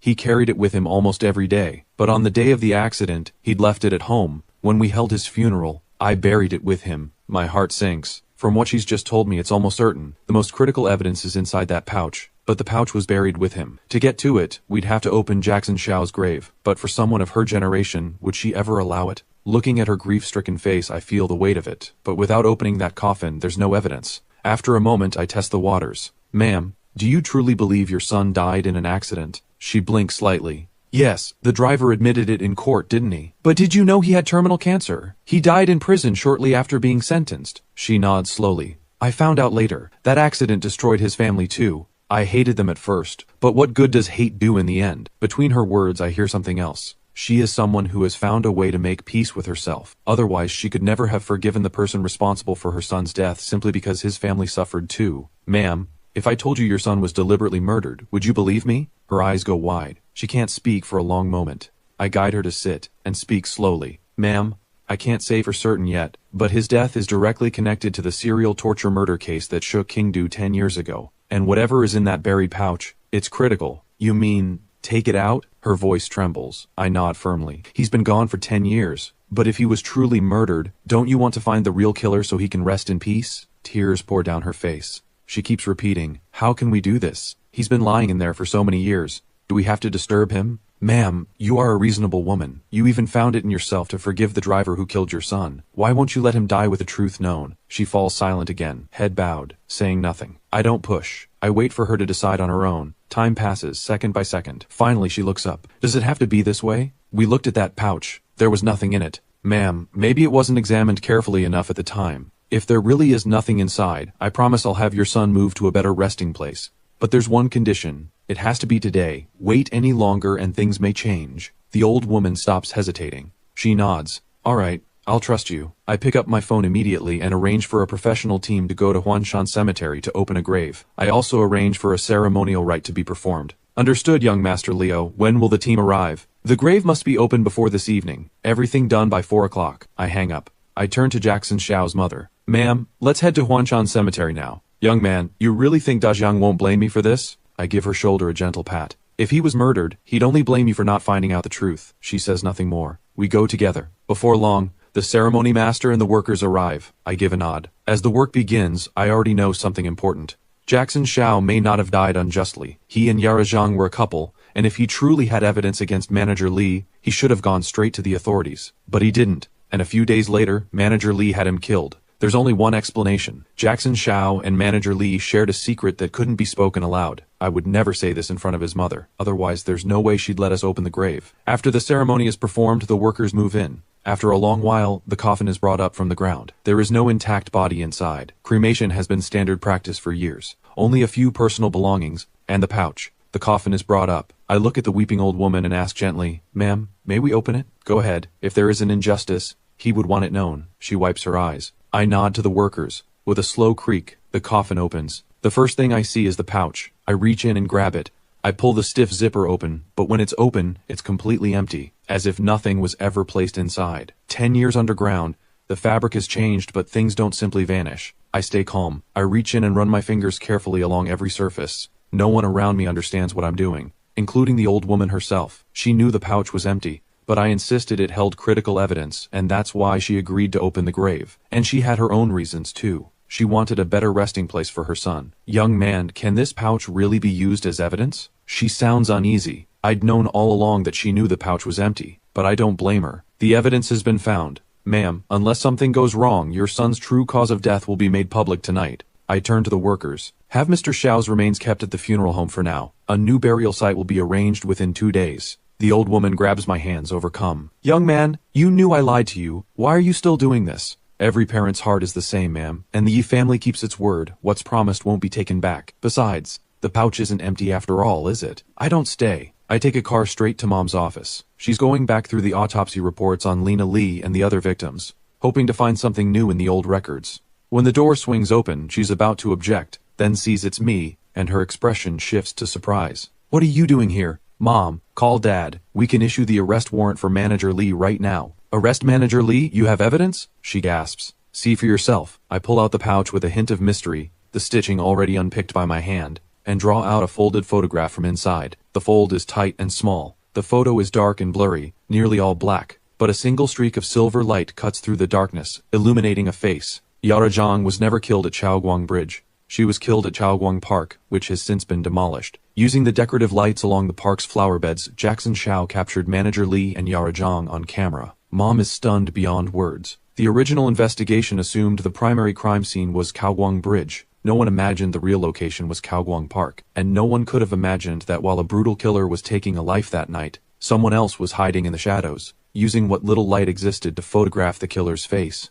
Mom stares at the yellowed photograph. She can barely believe it. But why didn't Jackson Xiao hand this over to us at the time? Mom, you may not know this yet. Jackson Xiao and Yara Zhang were in a relationship. Mom's eyes go wide. That's impossible. If they were together, why didn't he save her? Only Manager Lee can answer that. Call Dad now. We can hold a press conference before dark and announce the serial torture murder case from 10 years ago is solved. Mom calls Dad immediately. He's so excited I can hear his voice from where I'm standing. Really? The case from 10 years ago? Solved? Our son solved it? Of course. Left to you, who knows if it would have been solved in another 10 years. Now send people to Dawan Plaza to make the arrest. Mom snaps back. Dad roars with laughter. then catches himself. Wait, I had people watching Dewan Plaza since this morning. Manager Lee hasn't shown up all day. That can't be right. Did he run? Mom's expression shifts sharply. I take the phone with a smile. He's not going anywhere. Last night I found a moment to break his leg. He should be in a hospital right now. Check the hospitals. I'll go pick him up myself. What? You broke his leg last night? I thought you were asleep, Dad shouts. I roll my eyes. We'd already tipped him off. How could I sleep? No wonder Grandma says you stumbled into that position. Stop talking nonsense. I'm sending people to find him right now. I'll deal with you later. He hangs up, exasperated. Within 10 minutes, word comes back. Manager Lee is lying in an orthopedic hospital.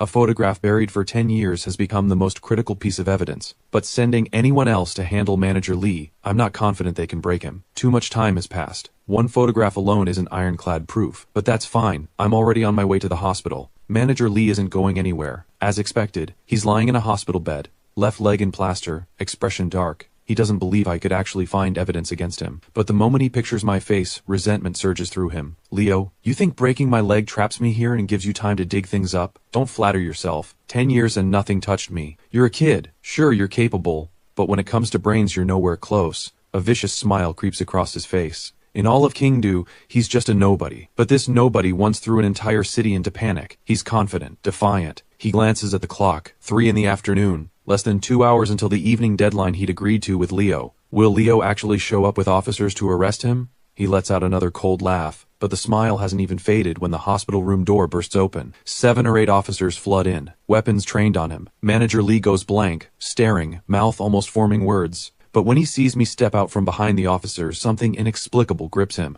Leo, why did you bring so many officers? I give him one brief look. I turn to the officers. Close the door. The door shuts. I continue. Suspect Manager Lee attempted to flee. I had no choice but to break his other leg. Before the words even finish, I'm already in front of him. His face drains of color. My fist comes down. A scream tears through the room. Manager Lee, you are suspected of murdering Lena Lee, Sophia Huang, Yara Zhang, Jackson Xiao, and 6 others. 10 victims in total, 10 years ago. This is your arrest warrant. Look carefully. I hold it in front of him. His whole body shakes with pain, but his eyes lock onto it. That's impossible. You have no evidence. What gives you the right? He snarls. If I had no evidence, would I be here? I smile. Does the name Jackson Xiao and a certain photograph ring any bells? His face goes pale for a full 3 seconds. His lips tremble. Not a word comes out. Looks like you remember. Good thing I dug it out of his coffin. I hold up the photograph. Manager Lee, think carefully. Do you happen to have a twin? He reaches for it. Not a chance. To have come this far, and you still think your intelligence is above everyone else's.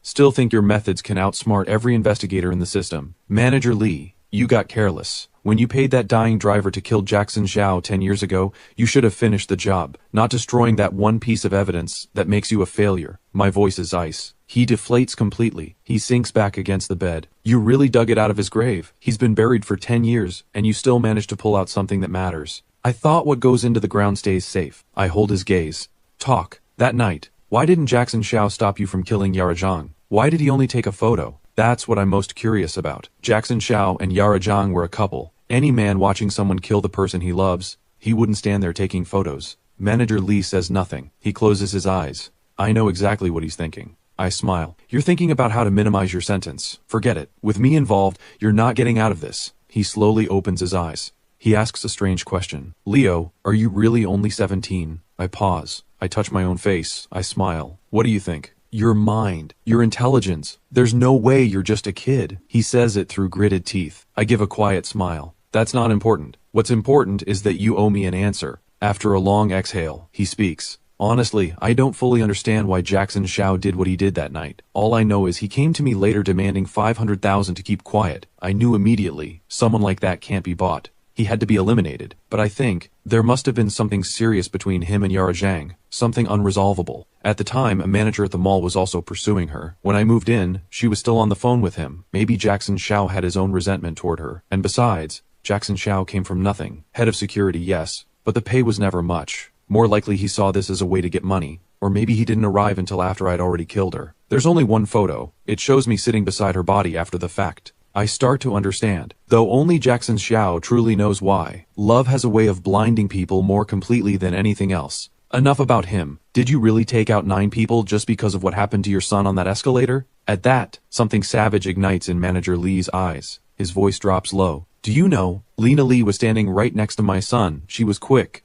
Teen got herself in time. She got herself out in time. But why was she so stupid? She had time. Couldn't she grab my son and take him with her? She had time. And Sophia Huang, that woman was standing right next to the emergency stop. Why didn't she just press it? My son would have lost his feet at worst. But their panic and stupidity cost him his life. He's like a crazed animal. I shake my head slowly. I understand your psychology better than you might think. When you killed Lena Lee, the hatred was real. But somewhere along the way you discovered that killing was interesting. Like smoking, or something stronger. It becomes addictive. Am I right? He stares. How do you know that? I let out a quiet breath, turn, and say nothing more. The officers move in to cuff him. He's still shouting. Leo, what are you? I'm just Leo. I don't turn around. Manager Lee, I simply know how people like you think toward the end. You stopped wanting revenge for your son at all. Because somewhere inside, you knew those women were innocent. They may have made a mistake, but not one worth dying for. You just couldn't stop yourself. And when law enforcement couldn't find a trace of you, you became reckless. You wanted to see the fear on their faces before the end.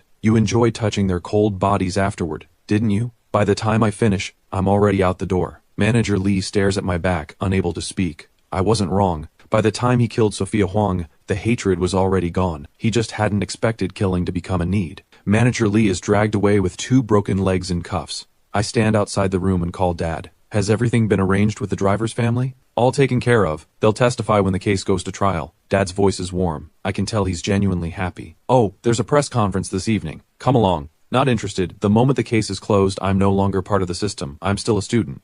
Right. You're still a student. Dad rode your coattails on this one. How about a big gift to make up for it? Sounds good. Depends on what it is. We talk a bit more, then hang up. Nothing else to do. I head home. The moment Auntie Wang sees me, she wants to make food. I claim I'm not hungry and turn on the TV. By evening, nearly every channel on Kingdo television is running the same report. Breaking news. The serial torture murder case that shook Kingdo 10 years ago has been officially solved. The suspect was apprehended at an orthopedic hospital at 3:42 this afternoon. According to the Law Enforcement Bureau, the torture murder case from 2 days ago and the decade-old serial case were committed by different perpetrators. Both cases have now been closed. Beyond the efforts of the Law Enforcement Bureau, a young man with the surname Yi, who has declined to be identified, made the greatest contribution to solving both cases. I watched the report. I'm not surprised my involvement leaked. I was there the whole time. There's no hiding that. But I didn't expect Mom to call so soon. Mom, what is it? Jackson Xiao's mother is here. She has something to say to you. Her voice comes through the phone. Young Master Leo, thank you for your kindness. But my son doesn't deserve that kind of honor. I mean it. Thank you. And I want to take this chance to apologize. I shouldn't have hidden the truth from you. A smile comes to my face.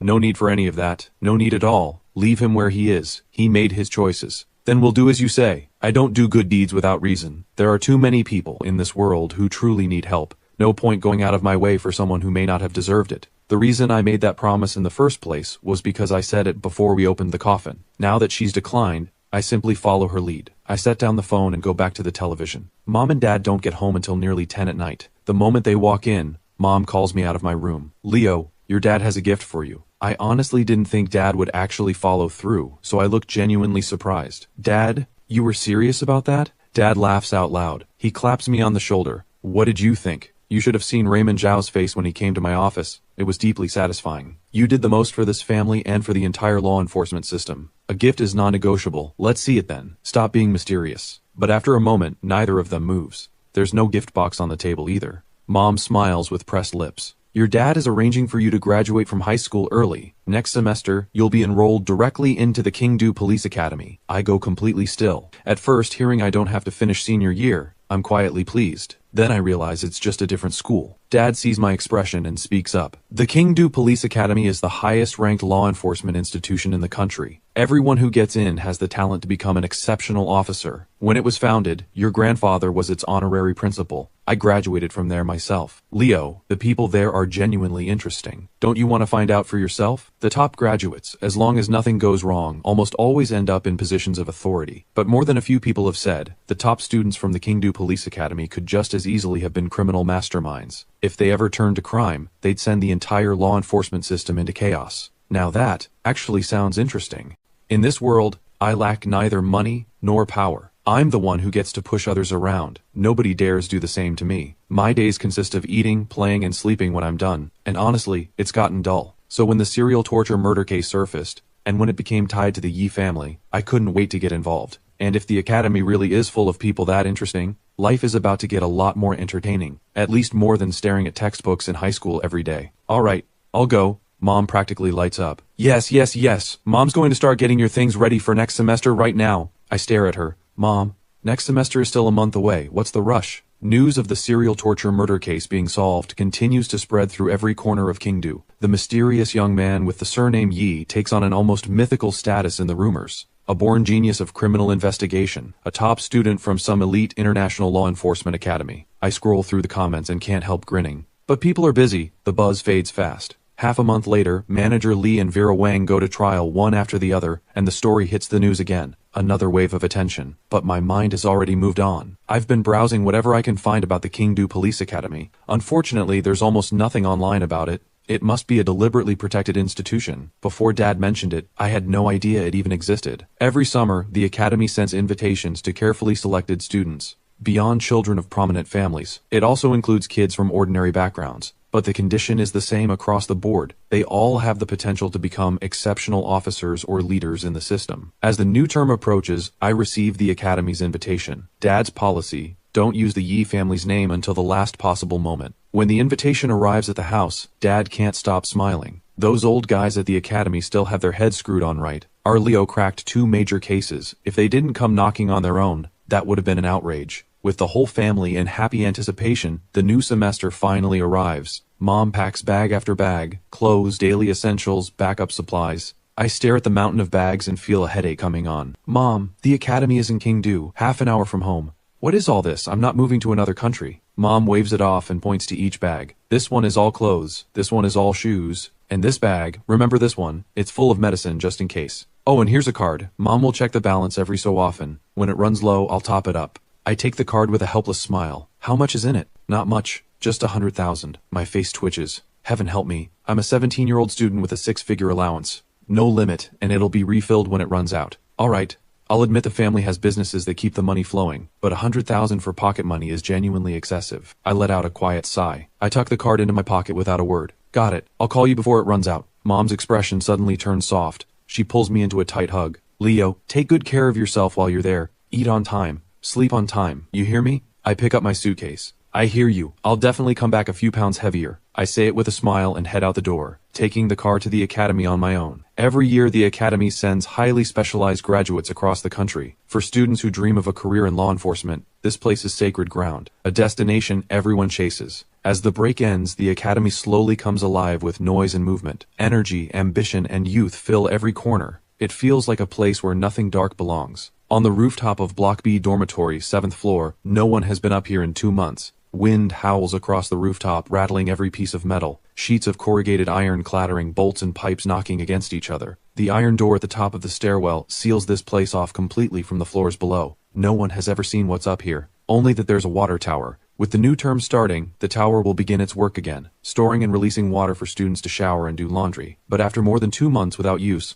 combined with a loose valve, there isn't a drop of water left inside the tower. Only small things, bumping and scraping against the metal walls. The sound is faint, but press your ear close enough, and you'd hear something squeaking. Almost certainly, there are rats inside that tower. I stand at the academy entrance. The gatehouse is dedicated, officers on duty. They stand perfectly straight, eyes sharp as hawks. No ordinary school looks like this. The academy has one notable feature: the students range widely in age. Some are 25, some are as young as 15. The older ones can't help feeling a little humbled here. The younger ones naturally carry an air of superiority. But it's still a full academic institution. Most of the curriculum is designed to serve the law enforcement system, but math, language, science, and the rest are all still required. I approach the entrance. A guard immediately extends an arm. Student, please present your enrollment notice. I pull it from my bag. Even on the first day, parents are not permitted inside. Any student who needs their parents to walk them in would never live it down. The officer checks everything, then waves me through. I smile and say thank you, then step through the gates.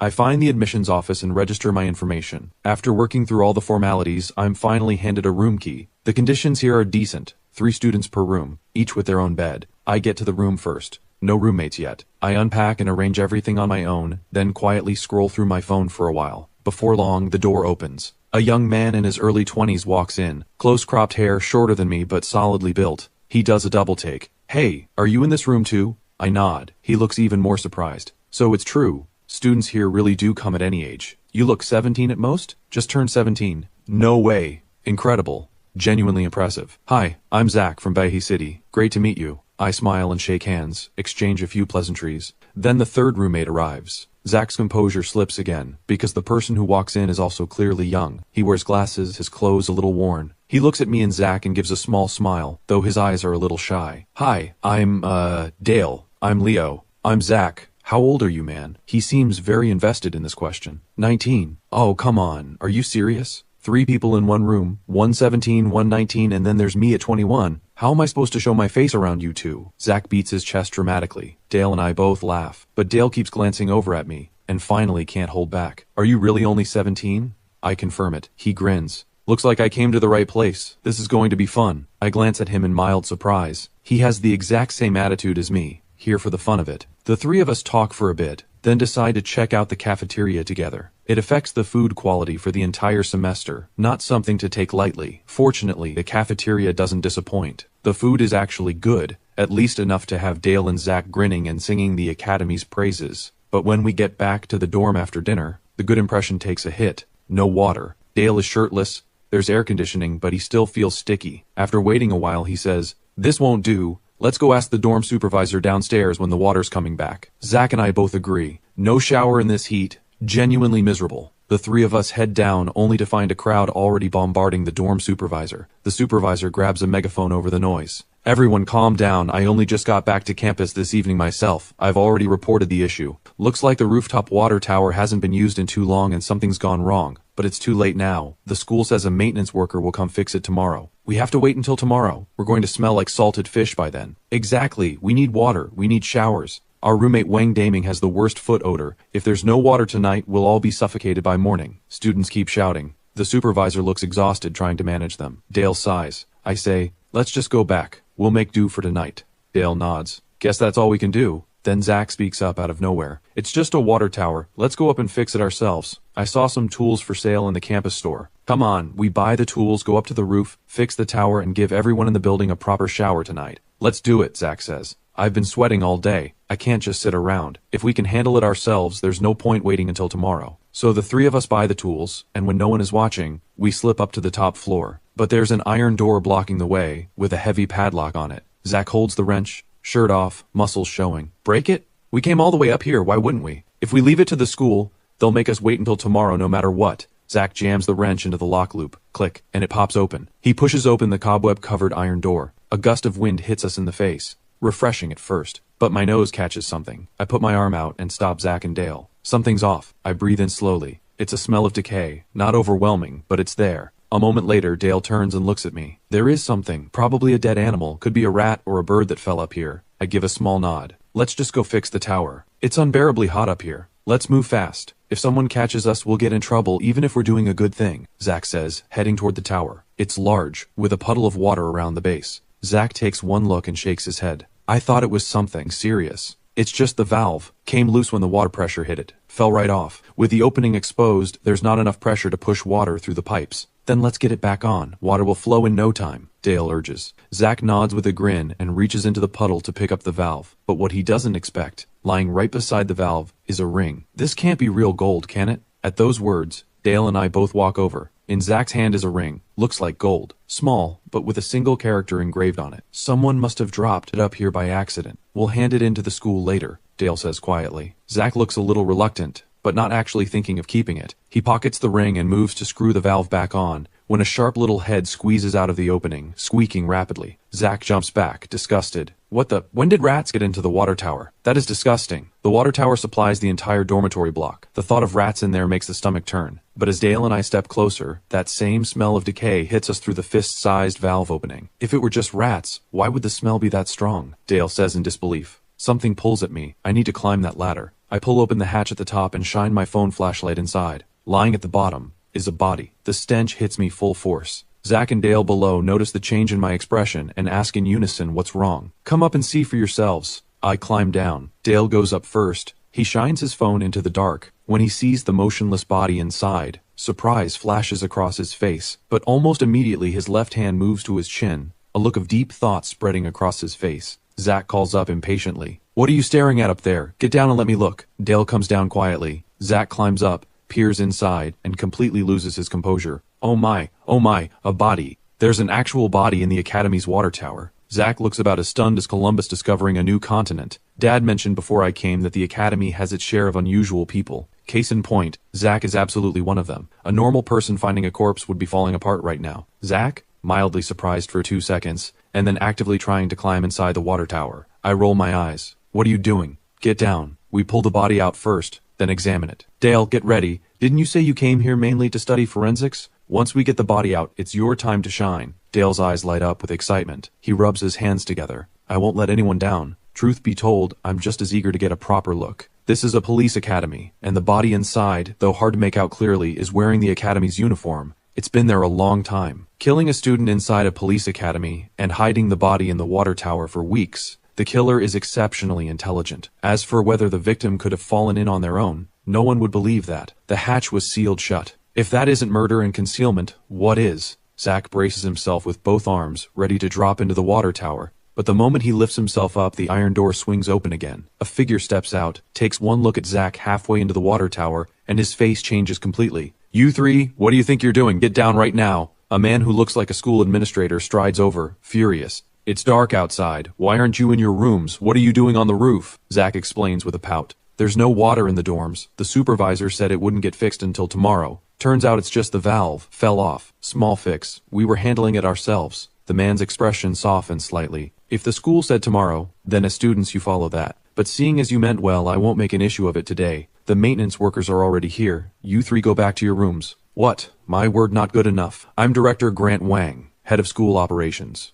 I'm ordering you to leave immediately. I speak up. Director Wang, there's a body in the water tower. Grant Wang stops. There's a what? A body in the water tower, yes. As the first witnesses to discover the victim, none of us can leave the scene right now. So, Director Wang, the immediate priority is to remove the body from the tower, confirm the victim's identity, and conduct a thorough examination of the scene. Then we proceed to find the killer. I say it all calmly. Zach and Dale are barely holding back smiles. Grant Wang's face shifts. He turns to the maintenance workers. Gentlemen, please hold on a moment. He climbs the ladder and looks inside. Then he picks up his phone. Security, send people to Block B rooftop immediately. A body has been found in the water tower. He makes another call. Principal Sue, it's Grant Wang. A male body has been found on the rooftop of Block B. The victim is wearing our school uniform. This is an extremely serious matter. I need you here immediately. The school moves fast. Security first, then the principal. This man isn't just an ordinary administrator, but I'm more focused on the body. Zach and Dale are both fixed on it too. Zach leans in and whispers, Leo, what kind of person do you think could do this? Kill someone inside the academy without leaving a single trace? Dale pushes up his glasses. And judging by the state of decomposition, combined with the timing of the break ending, do you think the victim might have been killed last semester? I smile. How would I know? But we can ask to be involved in the investigation. We are the witnesses, after all. And the fact that we found this on our very first day, doesn't that mean something? They both look at me. I lower my voice. It means the victim didn't trust anyone, except us three. Zach and Dale both roll their eyes at the same time. As future officers, we should be atheists. When you're gone, you're gone. Our job is to find the facts. What does the dead person have to do with it? No, some things are meant to happen. I leave it at that. Security arrives quickly and efficiently removes the body from the tower. The corpse is badly decomposed, organs exposed, face completely unrecognizable from animal activity. Zach goes pale. He mutters under his breath. This poor guy, dying like that. You think he'll come back as a ghost? Dale swallows, but his eyes behind those glasses are absolutely gleaming. I can't help it, guys. I have this overwhelming urge to examine that body. Look at the state of it. For a forensic student, this is an absolute goldmine. I don't respond. I walk straight toward the body. Grant Wang moves to stop me, then stops himself. He wants to see what we find. Dale crouches to examine the body. Zach checks the surrounding area. I observe quietly. Before long, Dale looks up. Cause of death. Blunt force trauma to the skull. This is not the primary crime scene. The body was moved here after death. Time of death is hard to determine, with rain and sun alternating. Whenever it rained, the body would have been submerged.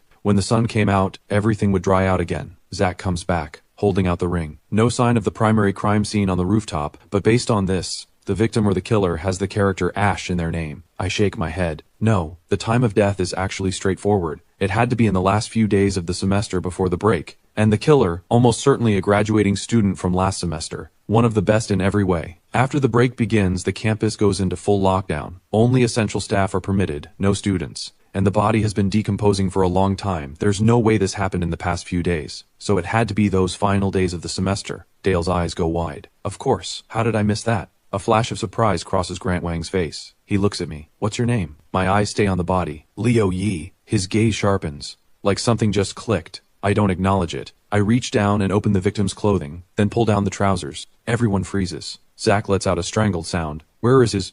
Eaten by the rats. I give him a look, then stand. This is almost certainly a revenge killing, and the mutilation after death, almost always a crime of passion. The words barely leave my mouth when a voice comes from behind. True to the Yi name, looks like in 3 or 4 years the Academy will be sending another rising star into the world of criminal investigation. The speaker is Principal Sullivan Sue. The moment he appears, Grant Wang rushes over. Principal Sue, you're here. Sullivan Sue waves it off. He walks to the body, takes one look and sighs. You three said this is a revenge killing, that the name contains the character for Ash, and that the victim is most likely a graduate from last semester. Grant Wang, which graduates from last semester had that character in their name? Principal Sue, I've seen this ring before. Ash Yang used to wear one exactly like it. Grant Wang says it carefully. Sullivan Sue's expression changes completely. Say that again? He is Ash Yang. I look over. Even the principal is this shaken. This Ash Yang must have been someone extraordinary. No way. Ash Yang? The Ash Yang who ranked in the top 3 in every subject last semester? Zach says in disbelief. Sullivan Sue doesn't answer. He raises his voice.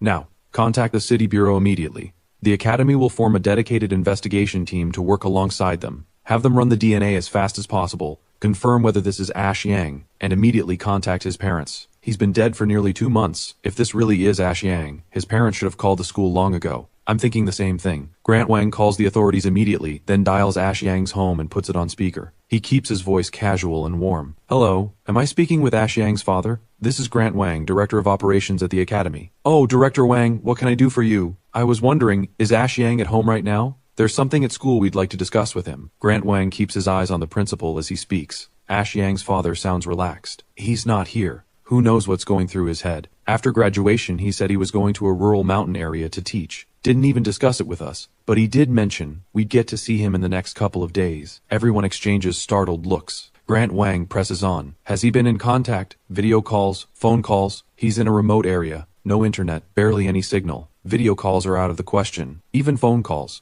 Last month he said he'd gone into town just to call us. Then Ash Yang's father seems to sense something. Is something wrong, Director Wang? Has something happened to our son? Grant Wang looks at the principal. Sullivan Sue takes a deep breath and takes the phone. Mr. Yang, this is Principal Sullivan Sue. I need you to confirm something. The person who called you last month, are you certain it was Ash Yang? Of course, though his voice was hoarse. He said he had a cold, sounded very congested. I look at the body on the ground. That was him. And the person who made that call to his father, that was the killer, telling Ash Yang's parents they'd see him in a couple of days, because these are exactly the registration days. The body in the water tower was about to be discovered. Sullivan Sue clears his throat. Nothing has happened, but since we haven't been able to reach Ash Yang, we'd like both of you to come to the Academy. There's something very important we need to hand to you in person. But we're in Shanghai, Mr. Yang. You and your wife need to be here in person. This is of the utmost importance for Ash Yang. Sullivan Sue tells a kind lie. Ash Yang's father agrees. The call ends. Sullivan Sue stands in silence for a long moment.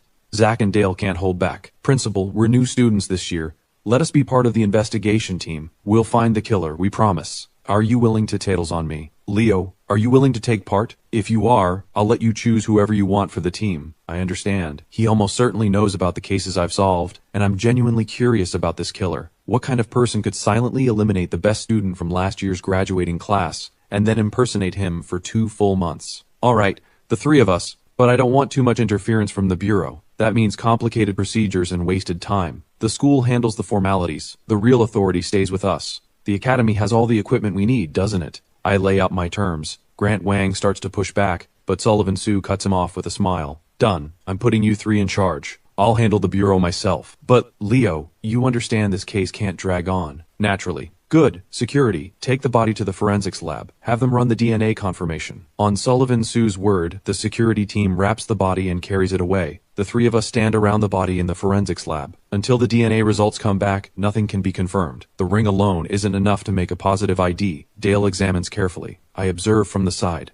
Zach, meanwhile, keeps staring at the victim's lower half. Every so often he says something. Leo, do you think he was seeing 2 people at once, and one of them snapped and killed him, then did that to him afterward? He seems fairly convinced of this theory. When neither Dale nor I respond, Zach says with a pout, Why is no one answering me? Do you have any idea how ruthless people can be when they're hurt? I wouldn't put anything past someone consumed by that kind of hatred. Before the truth is confirmed, every theory is just a theory. Dale speaks up. Zach pouts. He leans toward me. Hey Leo, is your family seriously loaded? I noticed Principal Sue called you young Master Leo when he arrived. I look back at him. Are you here to solve a case or to gossip? To solve it, obviously, but honestly, I already see the real challenge here. It's not figuring out who the killer is, it's finding proof. Our opponent is a highly intelligent criminal. Someone who could eliminate one of the Academy's best students without leaving a trace. Any evidence they left behind will be extremely rare. Zack seems like someone who doesn't take things seriously, but getting into this academy means he has something. Right now, his read on the situation matches mine exactly. The hardest part isn't identifying the killer, it's proving it. We work from evening into the dead of night. Dale finally gets the results. It's Ash Yang, Leo, you were right. Time of death approximately 60 days ago, skull crushed by a blunt object, then mutilated and hidden in the water tower. I take off my jacket and say quietly, I'm thinking, could what was removed from the body end up being our most important piece of evidence? Dale and Zack both go still. They give a pained smile. That's impossible. It's been 2 months. Would the killer actually preserve it? Just a theory. I smile and leave it there. We open the lab door and find a crowd of people waiting outside. All Academy students. A tall young man steps forward. You're the investigation team Principal Sue appointed. The new intake? Zack steps right up to the front. He lifts his chin.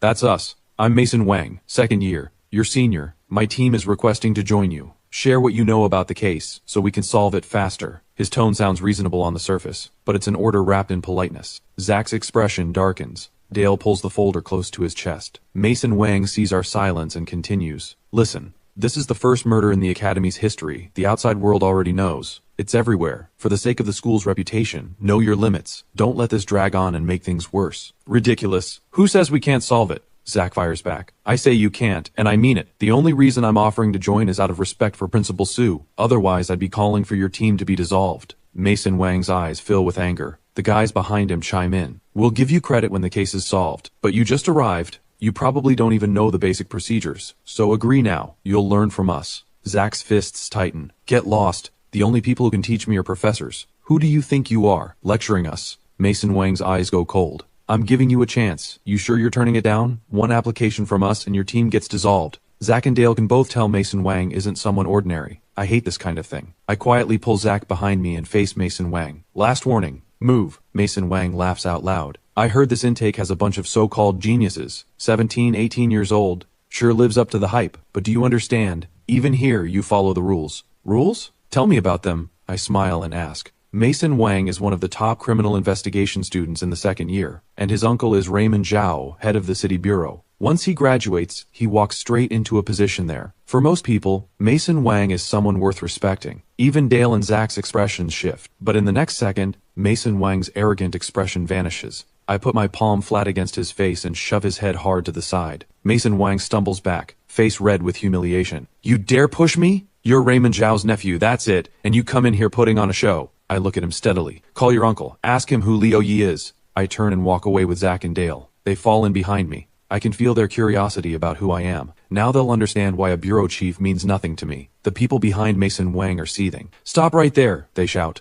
I turn and ask, want to fight? Trust me, the ones getting expelled afterward won't be us. When the situation calls for it, I don't mind using what I have. The Yi name gives me all the confidence I need. Mason Wang pulls himself together and starts thinking hard about who Leo Yi is. The Academy has no shortage of students from prominent families. Then something clicks. That serial case from a little over a month ago, when his uncle brought it up, he was furious. A decade-old case he'd been kept in the dark about, and the one who solved it was Leo Yi, the eldest son of the Yi family, his uncle's greatest rival, the Yi family. Mason Wang finally understands. He hurries after us and forces a smile. You're the young master of the Yi family? I glance at him. No answer. I just say to Zack and Dale, let's go. We walk away without looking back. Mason Wang stands there, expression dark, ears burning red. Someone beside him mutters, Mason Wang, are we really just letting them go? Solving this case would count for a lot. Mason Wang turns on them with a glare. Don't say I didn't warn you. From now on, when you see Leo Yi walk the other way, he's the eldest son of a 3-generation military and law enforcement dynasty in Qingdu. Don't touch that. Everyone goes quiet. We head to the principal's office in the early hours of the morning. Sullivan Sue hasn't slept. He stands as we enter. What's the result? Confirmed. The victim is Ash Yang. Time of death approximately 2 months ago. Now we need his social records from that period to narrow down the suspects. Sullivan Sue nods and pulls a folder from his drawer. Already prepared. Don't stay up too late. We take the files back to the dorm. Sullivan Sue's notes are thorough, covering Ash Yang's roommates, classmates, everyone. Zack reads for a bit and gets a headache. Dale is about the same. Give him a body to examine and he'll go all night. But anything else, and he's yawning within minutes. I sit alone at the desk and go through everything. I focus on Ash Yang's 2 roommates and his girlfriend, Jess Guo, now a junior officer at the West District Police Station. I close the file and write down 3 names. Jess Guo, Warren Zhu, Eli Wu. I lock away the files and go to sleep. 8 the next morning I'm woken up. Sullivan Sue is at the door, with a girl beside him. We get up. Principal Sue, what brings you this early? Introducing a new team member. Iris Lin, also a new student, just like you, just turned 17. The girl in the blue Doraemon t-shirt steps forward and smiles at me. Leo, hi. I heard your name almost every day for the last month of break. Nice to finally see the real thing. I shake her hand lightly and look at Sullivan Sue with a curious smile. Principal Sue, what's your relationship with Iris Lin? Sullivan Sue clears his throat, looking a little awkward. Iris Lin doesn't miss a beat. He's my grandfather. It won't affect anything, she continues. I've already gone through the files. 3 primary suspects. Ash Yang's girlfriend Jess Guo, his roommate Warren Zhu, who had a bad relationship with him, and Eli Wu, who had a secret interest in Jess Guo. Zach and Dale exchange a stunned look. I smile. Iris Lin, welcome to the team. I spent all night working through the same 3 leads. All 3 had close ties to Ash Yang. It looks like they'd be easy to approach for information. But in both my view and Iris Lin's, they're not just starting points. The killer is very likely one of them. Sullivan Sue has already slipped away. Iris Lin stays.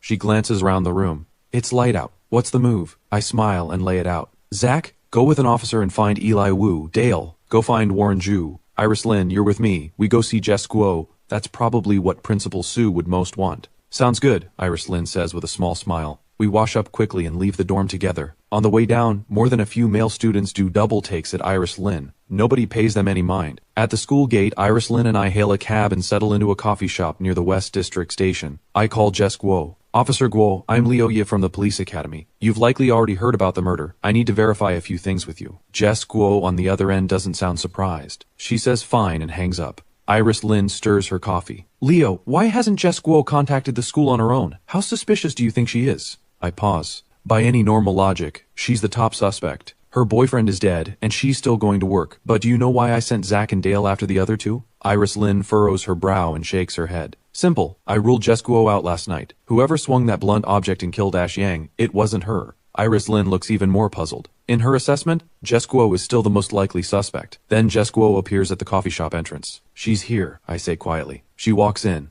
takes off her officer's cap to reveal a sharp, close-cropped hairstyle. She doesn't look well, but she manages a small smile. Hi, I'm Jess Guo. Officer Guo, please sit. After she does, a server sets down a black coffee. She looks at the cup and says with a bitter smile, You even know I drink it black. What don't you know about me? Or maybe you're wondering, am I the most likely killer? I told Iris Lin before you arrived that you're definitely not the killer, I say quietly. Jess Guo stares at me, frozen. Why? I had the most access to him. I had the most reason to. Why rule me out? She clenches her jaw. From everything I've seen, your relationship was solid. Ash Yang only ever had you, and the killer is male. Unless you can produce a convincing male voice, I don't believe it was you. Iris Lin frowns beside me. As a criminal investigation student, ruling out a suspect so definitively doesn't sit right with her. But what surprises her even more, Jess Guo's tears start falling. No, even if I didn't kill him, he died because of me. Leo, I've heard of you. I never expected you'd be the one coming to find me. With your mind, you shouldn't be wasting time on me. I narrow my eyes and ask almost without hesitation. So you also think the killer is Warren Zhu or Eli Wu? Iris Lin follows up. Has Eli Wu always had feelings for you in secret? The bitterness on Jess Guo's face deepens. What if I told you both Warren Zhu and Eli Wu have been pursuing me? Of course we believe you.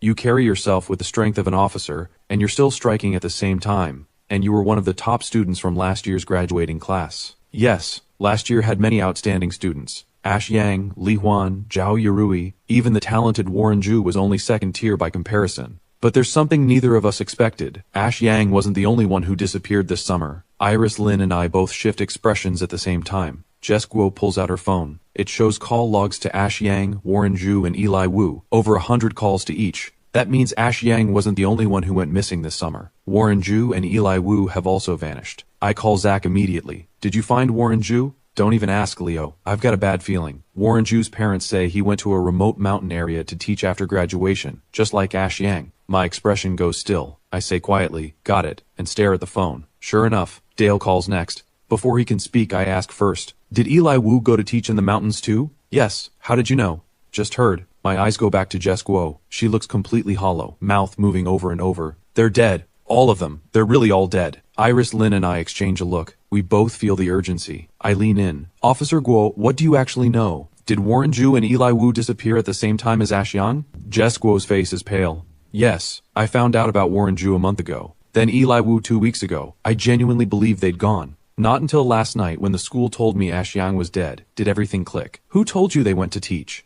I called all 3 of them almost every day. When something felt wrong, I started calling their families. Every family said the same thing. Remote mountains. Unreachable. I tried to find them in Kingdu. Board game cafes, gaming centers. I even used my access to check hotel records. Nothing. No registration anywhere in the country. Now that Ashiang has turned up, Warren Ju and Eli Wu must be close behind. Jess Guo goes quiet.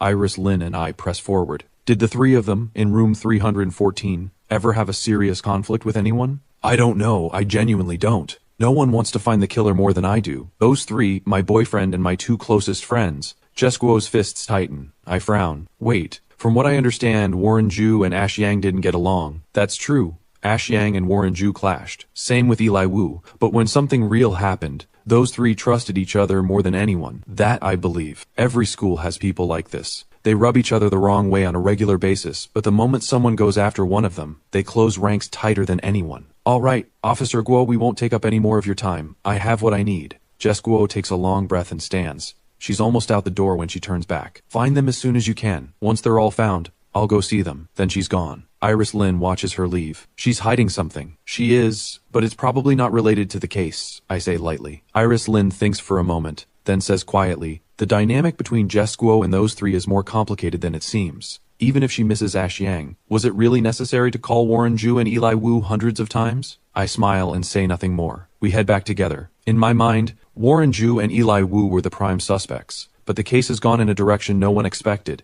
Anyone would be caught off guard by this. In the car, Iris Lin's expression is serious. I glance at her. What's wrong? Feeling thrown off? Not quite. I'm just thinking, what kind of person could take out 3 exceptional students like that? And where are Warren Ju and Eli Wu's bodies? I don't pause. At the school. Iris Lin looks up. The school has people everywhere right now. After Ashiang, the administration launched a full sweep. If their bodies were there, they should have been found by now. What do you think, besides the water tower, where else on campus could a body be hidden? Iris Lin furrows her brow, turns it over and over, and can't come up with anything. The car goes quiet. Then, both Iris Lin's phone and mine receive a notification from the school's official account. Today is the 2nd day of the new semester. It is also the Academy's annual tree planting day. All students are asked to plant their tree on the back hill before 6 this evening. Tree planting is a school tradition. Every new student plants a sapling on the back hill. 4 years later, the trees have grown, and so have they, from students into officers who can hold their own. Iris Lin stares at the notification. She looks pained. Who has the heart to plant a tree right now? Then she stops mid-sentence and snaps her eyes to me. But I'm already shouting at the driver. Step on it. We need to reach the back hill of the police academy in 10 minutes.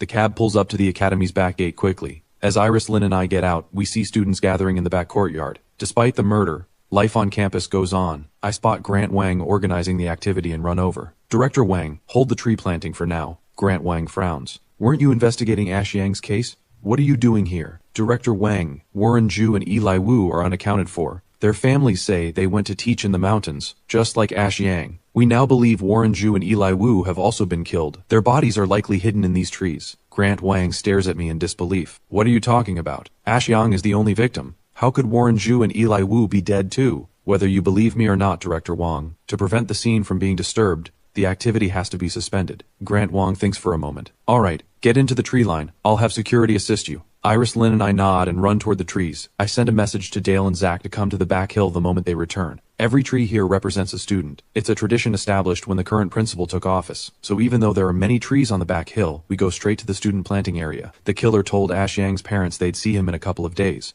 I originally assumed that referred to Ashiang. Now I think that line included Warren Ju and Eli Wu too. The killer meant, in a couple of days, all 3 of their families would be finding out the truth. If that's correct, Warren Ju and Eli Wu's bodies are most likely at their own trees. As we move deeper into the planting area, a faint smell of decay drifts on the wind. Not strong, but Iris Lin and I both know the bodies are ahead. We reach the 3 trees planted side by side. Ashiang's, Warren Ju's, Eli Wu's. Sure enough, 2 decomposed bodies hang from the branches. Crows perch on them, heads dipping. We step closer. The crows scatter with a harsh cry. They really are here, Iris Lin says quietly. I say nothing. I climb Warren Ju's tree slowly. When I reach the body, the first thing I notice is the mouth is open. No tongue. The jaw is propped open with a nail. That single image tells me everything. Warren Zhu was brought here while still alive, hung from the tree. To stop him from crying out, the killer cut out his tongue and used a nail to keep the jaw from closing. Down below, Iris Lin isn't idle. She's searching the ground. She finds something quickly. There are blood pools beneath both trees.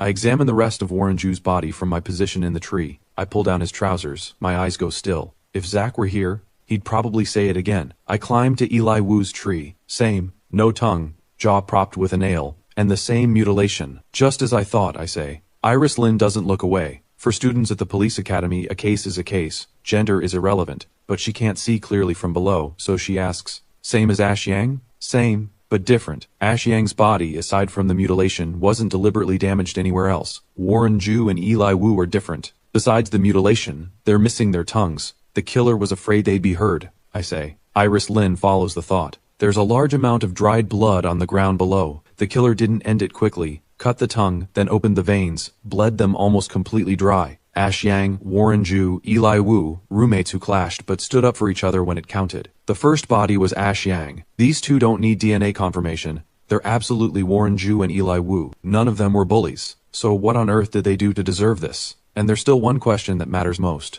Why was Ash Yang in the dormitory water tower, while Warren Zhu and Eli Wu are out here in the trees? The killer had no practical reason to do it differently. I say it quietly, brow creased tight. When Warren Zhu and Eli Wu's bodies are carried out of the trees, the entire academy erupts. Ash Yang's death had already set the school buzzing, and outside media had picked up the story. The school managed to keep it contained, but now with 2 more bodies, it's beyond what the academy can manage. Sullivan Sue calls the 4 of us to his office. His face is more serious than I've ever seen it. The death toll is now 3. This is the most serious event in the history of this institution. The City Bureau has issued a directive. They are taking full control of this case. The Academy will cooperate fully, and I will be submitting my resignation to the board today. Dale and Zach look horrified. Principal Sue, what does this have to do with you? This is a major criminal case that occurred under my watch. He is the highest authority in this school. There's no other way. I sigh too. Iris Lin's face is full of resistance, but she doesn't want to make things harder for her grandfather. Grandpa, don't worry. Even without direct investigative authority, we will find the killer. Sullivan Sue's eyes move across each of us. He smiles. I believe in you. A case at this school, solved by students of this school. That's how you restore the name. That's the best thing you can do for the victims. Go. Keep going. Head at his office. Iris Lin's eyes are red. Don't be upset. Principal Sue might still come back, I say quietly. Iris Lin bites her lip. Everything has moved so fast these past 2 days. Faster than any of us were ready for. And now we've even lost direct investigative authority. Leo, tell me what we do now. Right now we have only a few confirmed leads. The calls made to all 3 families came from the same voice, which means the suspect is likely male. Second, don't change the direction. This case is still deeply tied to emotional motive. Third, and most importantly, we have to understand why Ash Yang was hidden in the water tower, while Warren Zhu and Eli Wu were left in the trees. Iris suddenly understands. You're right. The direction stays the same. The locations where the 3 bodies were hidden. That has to be significant. To understand the difference between the 3 bodies, we need to examine them again. Dale, before the City Bureau takes full control, we have to move fast. The moment I finish, all 4 of us head straight to the forensics lab, but at the door, we find officers already on guard. You 4, stop. What's your business? They block us. Dale looks exasperated. They got here first. It's fine. If it comes to it, we go straight through. I turn to the officers. We are students from the police academy, originally assigned to the Ash Yang case. We have critical information to share with you. The officers look skeptical. I pull out my student ID. They take one look, and their expressions change completely. Young Master Leo, make way everyone. Let young Master Leo and his classmates through. Zach and Dale are caught off guard by my identity again. They watch the officers step aside. They can't hold back. Leo, what exactly does your dad do? He's in law enforcement. And your grandfather? I turn around, smiling strangely. He runs in military academy circles. No way. One in law enforcement, one in the military. Don't tell me your mom and grandma are just as impressive. Nothing worth hiding. My mom is one of the country's top forensic scientists. My grandma is nearly retired but still holds the title of criminal investigation expert. After hearing all that, Zach and Dale both go completely blank. After a long pause, one thought finally surfaces. This entire family is just not human. I say nothing more. I push open the lab door and walk in. The moment I'm inside, I see a familiar figure bent over the 3 bodies. A smile pulls at my lips before I can stop it. Dale stares open-mouthed, then grabs Zach's arm. Oh my, I'm seeing my idol. Zach, pinch me. Am I dreaming? Zach smacks him on the back of the head. What is wrong with you? There's no celebrity here. It's just a woman doing an autopsy. You idiot. Look at who's doing the autopsy. She's a legend in forensics, one of the top forensic professors in the country. Before Dale can finish, I walk up beside the woman and call out with a grin. Mom, you're here and you didn't warn me? I genuinely didn't expect Mom to be with the Bureau's forensic team. She looks at me. Surprised? Unexpected? Very surprised, very unexpected. But now that I think about it, I should have seen it coming. The Academy's founding honorary principal is Grandpa. Dad graduated from here, and I'm the lead investigator on this case. Of course you'd show up. Mom laughs and walks over. Always the sharp one. I thought I'd have to wait until a holiday to see you. Never imagined something this big would happen. While we talk, Dale finally can't hold himself back. He steps forward, practically glowing with admiration. Professor Sue, I'm Dale, Leo's classmate, forensic student. I've admired you for so long, I can't believe I'm actually meeting you. Well, looks like I've got a fan. Then tell me, does Leo take after me? Mom asks with obvious delight. Dale nods without a second's hesitation. Absolutely, the resemblance is striking. All right. Let's get to work, Mom. You've been at it a while. What have you found? I bring us back to the point. Mom picks up a file from the table. This is the autopsy report you submitted to Principal Sue. The main examiner was this young man here, I take it? She looks at Dale. Go over it again, carefully. Forensics demands precision. This report missed something important. Dale goes still. Zach reacts fast. He kicks Dale in the shin. Why are you just standing there? This is the best learning opportunity you'll ever get. Professor Sue is giving you a chance. Thank you, Professor Sue. Dale quickly changes into his lab coat and begins re-examining Ash Yang's body with full focus. Iris, Zach, and I stand to the side and wait. Before long, Iris says quietly, Leo, I really envy you. What's there to envy? Not your family background. I envy you having a mom like her. The way she speaks, never harsh. And no matter what situation she's in, she puts you at the center of it. That's what I envy most. I understand. Iris's mother has probably always been hard on her. In your eyes, Mom is wonderful. But in my dad's words, a soft mother raises a spoiled child. I tease. Iris smiles quietly and says nothing more. We wait. After a while, when Dale finishes re-examining Ash Yang's body, his expression shifts. Zach moves to ask if he found something. I hold him back. We wait quietly as Dale moves on to Warren Ju and Eli Wu. After another long stretch, Dale sets everything down and walks to Mom first. He gives a slight bow. Professor Sue, thank you for guiding me. I won't make this kind of basic mistake again. The three of us come closer. Mom smiles. Then tell us, what did you miss? I missed the condition of their internal organs. All three bodies show signs of poisoning, chronic poisoning. Even without the murders, the accumulated toxins would have killed them within a year or two. Dale's words bring a new lead into focus.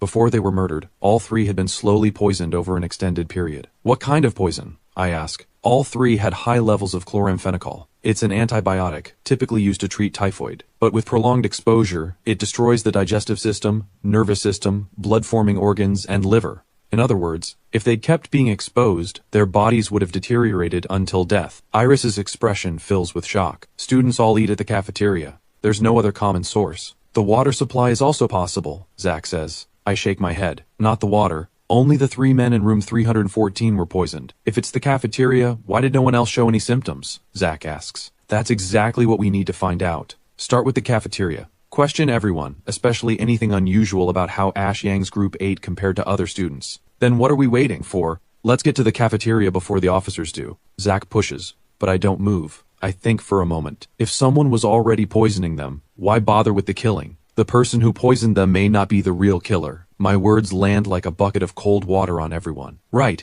even if we find the poisoner, that doesn't prove they're the one who actually killed them. Mom stays behind in the lab. Dale is reluctant to leave. He wants to soak up everything he can. I let him stay. Mom's reputation is what it is. Every forensic student would jump at the chance to learn from her. Zach, for reasons unknown, sees Dale staying and suddenly decides he wants to stay too. Mom is actually quite pleased. 2 extra sets of hands. She keeps them both. Iris and I leave the lab. The officers nod with a smile. We smile back and pick up the pace toward our next lead. Director Grant Wang looks surprised to see us, but when he sees who it is, he smiles. What can I do for you two? Director Wang, we have some questions about the cafeteria. That falls under your oversight, right? Grant Wang nods. The cafeteria is my responsibility. Go ahead. What do you need to know? Things have been absolutely chaotic around here. I want to ask, were there any special arrangements for certain students' meals? Specifically, did Ash Yang's group eat anything different from the rest of the students? Grant Wang shakes his head immediately. The academy doesn't make special arrangements for individual students, and I've never noticed any student receiving better or worse food than anyone else. I try another angle. Is the cafeteria run by an outside contractor? It is, but even so, what you're describing couldn't happen there. I decide there's no point pressing further. Whether Grant Wang is telling the truth or not, there's no reason for him to cover anything up. He probably genuinely doesn't know. We don't push further. Iris and I say goodbye and walk out. She frowns. Are we really going straight to the cafeteria? Won't that tip them off? Did you forget we still have someone who can give us information? I smile. Iris catches on almost immediately. Right, Jess Guo. She was so close to Ash and the others. She's bound to know something. So we leave the academy again and meet Jess at the same coffee shop. Even though we've lost direct investigative authority, Jess's attitude hasn't changed. The moment she sits down, she asks, "You have a new lead, don't you?" I get straight to it. You've probably heard that Warren Zhu and Eli Wu's bodies have been found. Today I'm here about the poisoning. Jess looks confused. Poisoning? The latest autopsy shows all three were being poisoned over an extended period. We believe it's food-related. The cafeteria is the only common food source at the academy. You were closest to them. You must know something. The moment I finish, Jess's expression shifts sharply. It's gone almost immediately, but my eyes caught it. It leaves me unsettled. Then Jess speaks. Are you certain the cafeteria is the only possibility? Iris and I both nod. If that's the case, there's only one person who could have done it. A young cafeteria worker, Frank, early 20s. He's a cousin of the contractor who runs the cafeteria. Young as he is, he has a calculating streak. Every time he was on serving duty, the portions were noticeably small. Ash Yang got into an argument with him over it. Warren Zhu and Eli Wu couldn't let it go either. They cornered him and beat him up. After that, every time Frank saw them, he was unusually friendly, always slipping them extra dishes he'd set aside. At first, Ash and the others didn't trust it, but gradually they got used to it. For a while, Frank was actually on quite good terms with them. Jess finishes. I smile. You always have so much more to offer. Almost certainly, the poisoner is Frank. All right, Jess, we won't keep you. We need to get back. Jess nods. She's about to leave, but she stops again. I called her back. Jess, did you often eat with Ash and the others? I ask without warning. She turns. Her face is calm. Often, but not every day. Don't worry.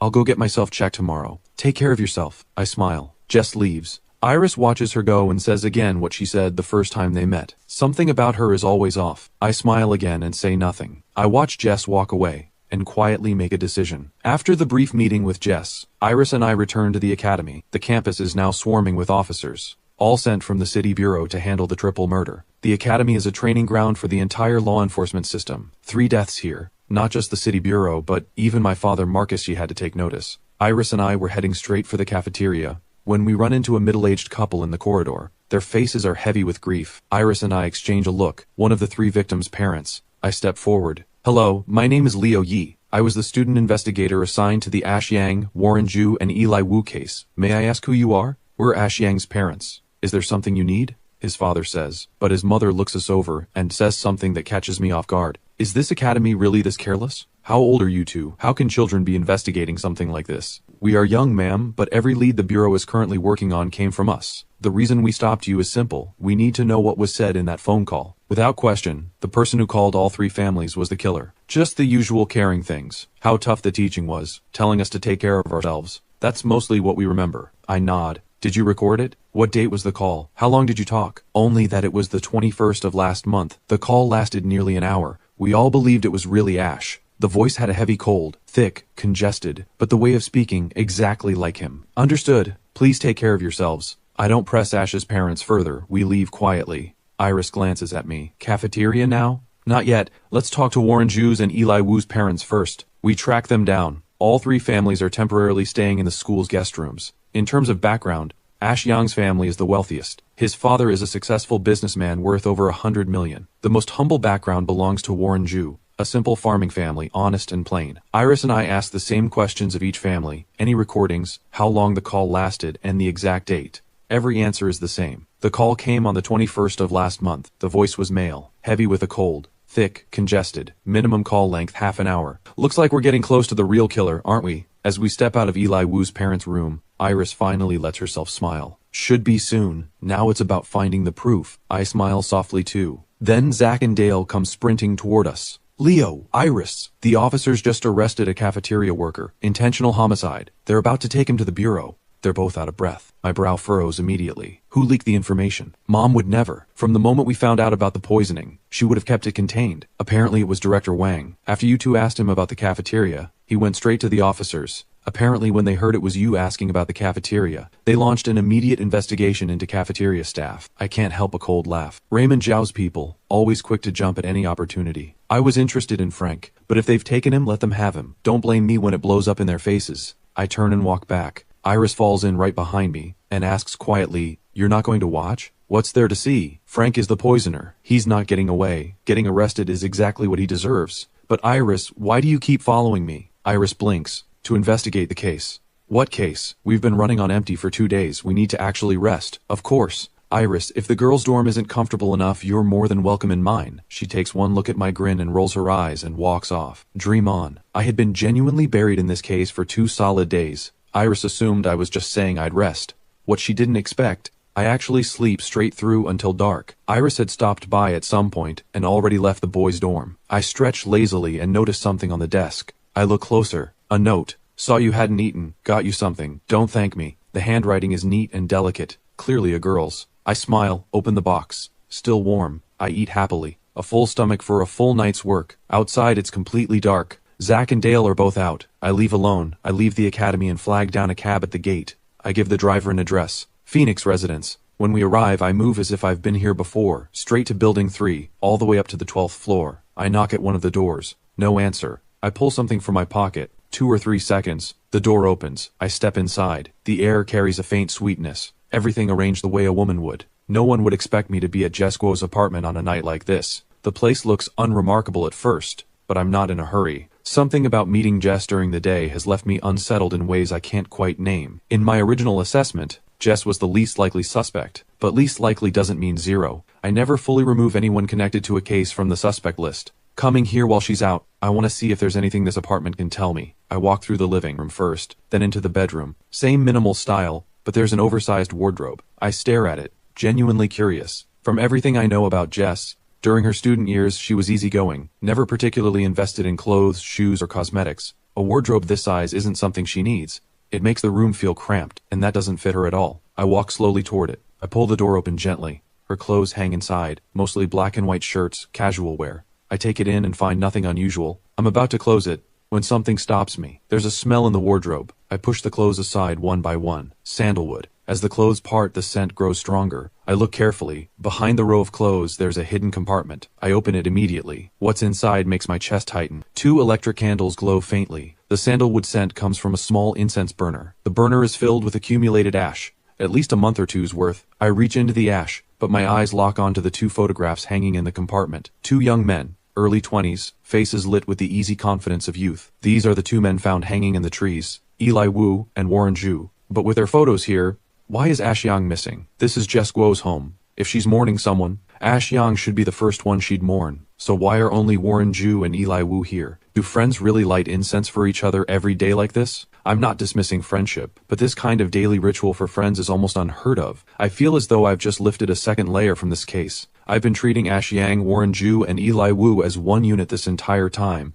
and only when Warren and Eli's bodies were found did the idea of separating them first cross my mind. But that was just a thought. I hadn't acted on it. Now, standing here looking at who Jess chose to mourn, I realize I finally met my match. The case of Ash Yang must be separated from the case of Warren Zhu and Eli Wu. If I keep treating these 3 deaths as one case, I may never find the truth. I stare at the 2 photographs in the hidden compartment, thinking, as Ash Yang's girlfriend, why hasn't Jess mourned him? Is Ash Yang not dead? That's impossible. The autopsy confirmed it was Ash. He's dead. The body was barely recognizable. Could it be that whoever killed Warren Zhu and Eli Wu, and whoever killed Ash Yang, are 2 different people? Jess Guo, congratulations. You're back at the top of the list. I close the hidden compartment gently and arrange the clothes exactly as they were. Once I'm certain nothing looks disturbed, I check the time. Almost 9. Jess is probably almost off work. I check the apartment carefully for any surveillance devices. Finding none, I open the door and leave. About 15 minutes later, Jess comes home. She turns on the lights, takes off her uniform, opens the wardrobe, and parts the clothes. She lights the sandalwood incense. Thin smoke curls upward. Jess stands perfectly still, no words, no movement. No one knows she does this every single day. An hour later, she gives the photographs a small bow and says goodnight. The night passes as if nothing happened. On my way back to the academy, Dale calls. Leo, where are you? The room is empty. It was stuffy at school. I went for a walk. What's up? Professor Su and I did a deeper examination of all 3 bodies. New findings. Get back here. I tell the driver to hurry and head straight to the lab. Dale is visibly excited. You were right. Ash Yang's time of death is different from Warren Ju's and Eli Wu's. Warren and Eli died first. Ash Yang was last. Of course. Can you determine the gap? Exact figures are difficult, but the difference in death times is within 5 days. Mom adds to that. I nod and glance around the lab. Where's Iris? She hasn't come by. I just called her. She's apparently out somewhere too. I don't ask further. I pull Mom aside. Mom, you're a woman. Help me understand something about another woman. Her boyfriend dies, and she doesn't mourn him, but she mourns his 2 close friends. Why? Mom's brow furrows. You're saying Jess hasn't been mourning Ash Yang, but she has been mourning Warren Ju and Eli Wu? Yes. Mom, you understand a woman's mind better than I do. Mom lowers her head and thinks. The longer she thinks, the more she shakes her head. It's only been 3 days since she found out Ash was dead. Shouldn't she still be in grief? Why would she be thinking about ritual mourning? She's been doing it for 1 to 2 months. Mom's expression shifts completely. 1 to 2 months of mourning. If she's been doing that, doesn't that make her the prime suspect? Yes, but the caller was male. Jess was one of the top students from last year's graduating class. Outstanding criminal investigation instincts, strong combat ability, even some knowledge of forensics. A well-rounded student. I'm wondering, can she disguise her voice? Mom doesn't know how to answer. Part of her doesn't want to believe it, because she met Jess today. Jess came to see the 3 victims. Mom had genuinely taken a liking to her, especially learning how accomplished she was. But everything now is pointing in the same direction. Jess's suspicion is growing. Aside from the voice mismatch, Jess has every other condition for this crime. She was almost certainly the person all 3 of them trusted most, and she has the ability to eliminate them without leaving a trace. Mom finally looks up. Ash Yang was never the one she truly loved. The person she really cared about was either Warren Ju or Eli Wu. I even suspect she may have hated Ash Yang. Otherwise, none of this makes sense. Women understand women in a way that goes beyond logic. I take Mom's reading as one more data point. I didn't expect Iris, who had been absent this whole time, to burst in at exactly this moment. She doesn't knock. She runs straight in, breathless. Leo, I found something major. Ash Yang was sent abroad for a month last semester for advanced studies. When he came back, Jess may have been pregnant. I walked straight over to her. Where did this come from? A girl from the previous year who couldn't stand Jess. We've been investigating their social circle, so I looked in the opposite direction. And it gets better. While Ash was abroad, Jess was absent from the academy one evening. It was Eli Wu's birthday, and both the other guys from room 314 were also gone that night. 2 weeks after Ash came back, Jess took a week of leave. 5 days after that leave ended, the academy's break began. I start piecing together Iris's findings. Jess may have been pregnant. All 3 were absent on Eli's birthday. After Ash returned, Jess took leave. If the pregnancy was real, that week was likely to deal with it. If she dealt with it, it means Ash found out. Which raises the question, during the month Ash was away, did the relationship between Jess and either Warren or Eli shift from friendship into something more? When Ash found out, consumed by rage, he killed Warren and Eli. And when Jess discovered what he'd done, she killed Ash. If all of this holds, then Jess is terrifying. Because for the past 1 to 2 months, everything has been a performance. Her phone records are carefully managed, calling Warren, Eli, and Ash. Every call rings for at least 10 seconds. And the most baffling thing, Jess never reported Warren and Eli missing or tried to recover their bodies. Was she afraid that doing so would expose her role in Ash's death? Theories keep surfacing in my mind one after another. But no one expected an officer to push open the lab door right at that moment, voice buzzing with excitement. Professor Sue, young Master Leo, the real killer has been found. It's the cafeteria worker Frank. The city bureau just called. Frank has confessed. Frank confessed. Everyone in the lab exchanges looks of disbelief. In their minds, the actual killer cannot possibly be that cafeteria worker. His motive for poisoning, unless he was afraid they'd graduate before the toxins could kill them. But did Frank have the capability to murder 3 highly trained students in one sweep? I don't believe it. From the moment I left Jess's apartment, I'd already concluded there are 2 killers. Why would Frank confess? The officer leaves. Iris immediately says, "This is impossible. Frank is not the killer. He's an indirect killer at most. But the real one isn't him. Looks like the city bureau is desperate to demonstrate results to the public. Unless something changes, tomorrow morning every paper in the city will be running Frank's arrest. They'll even call a press conference. This case has a lot of eyes on it," Mom says. A cold smile pulls at my mouth. Let Raymond Zhao play his game. We have 1 night left. If he dares hold that press conference tomorrow, and I find my opening, then Raymond Zhao can forget about ever moving up in his career. I'm with you on that, but we may not even have 12 hours left. I say nothing. I stare at the 3 bodies for a moment. Then I speak. Iris, take me to the girl you spoke to earlier. Iris doesn't know what I'm after, but she nods, and we head out quickly, taking Mom's car. We arrive at an apartment building in Eastern Kingdo. Iris makes a call. Before long, a girl comes down. She gets in and looks at us curiously. What else do you need? I already told you everything I know. The one with questions is me, I say. There are a few things I'd like you to help clarify. I smile. She looks me over. All right. Since you're cute enough to make it worth my while, I'll tell you everything. I don't let that land. What made you think Jess was pregnant at the time? I was in the same class as her. Before she took leave, she kept dry heaving. And then she took 7 days off all at once. That's what made me suspicious. I nod. Good. How did you establish Jess's relationship with Warren and Eli?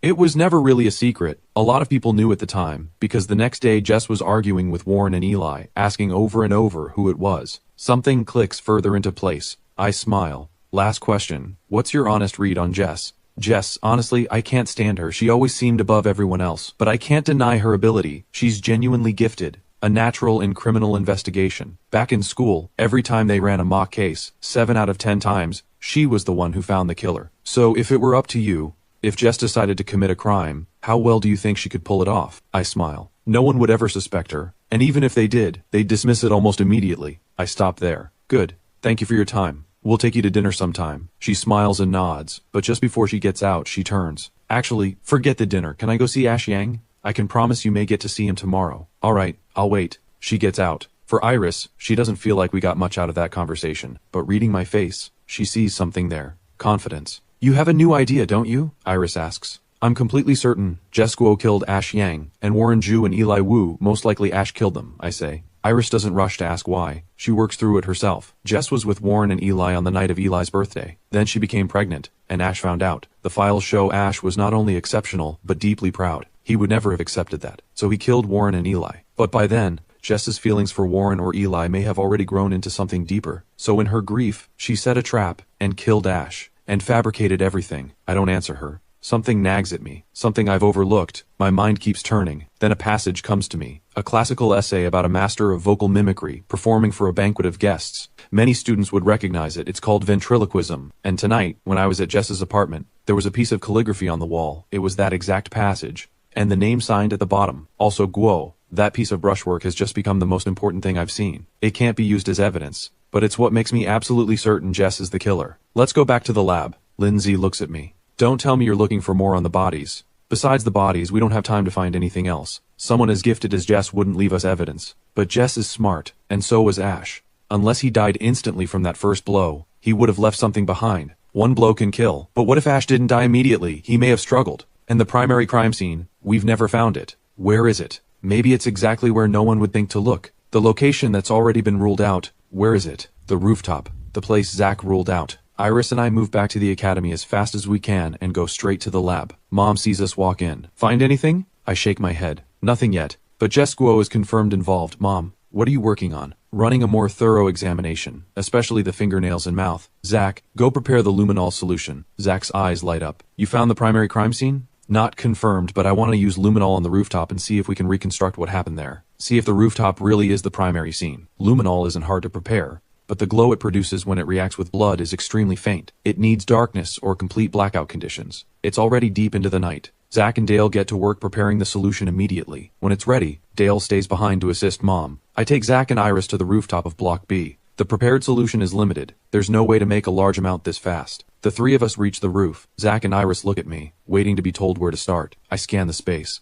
Jess has combat ability, but physically carrying a body into the water tower seems unlikely. If she wanted Ash to die without any chance to react, right past this iron door is the best place to do it. Zach, spray the luminol in a straight line from the iron door to the water tower. Zach nods and begins spraying slowly along the line I indicated. As long as blood was ever on this surface, no matter how thoroughly cleaned, no matter how long ago, it will show. The solution creeps toward the water tower. Zach hasn't even reached it yet when the ground begins to glow with faint blue-white light. A patch of luminescence spreads and grows. I pull out my phone and start documenting. Then, a pair of footprints appears in silver light. Iris, what size shoes did Ash Yang wear? Around a size 43. And these? Can't be more than 37. As Iris says it, her face floods with pure joy. A size 37 footprint. An extraordinary piece of evidence. Feet that small rarely belong to a man. I observed Jess's feet earlier, large for a woman. 37 is a large woman's size. I crouch close and photograph every detail. Then more footprints emerge, fading as they move further away, because the blood on the soles was gradually wiping off. As Zach sprays the base of the water tower, I call out,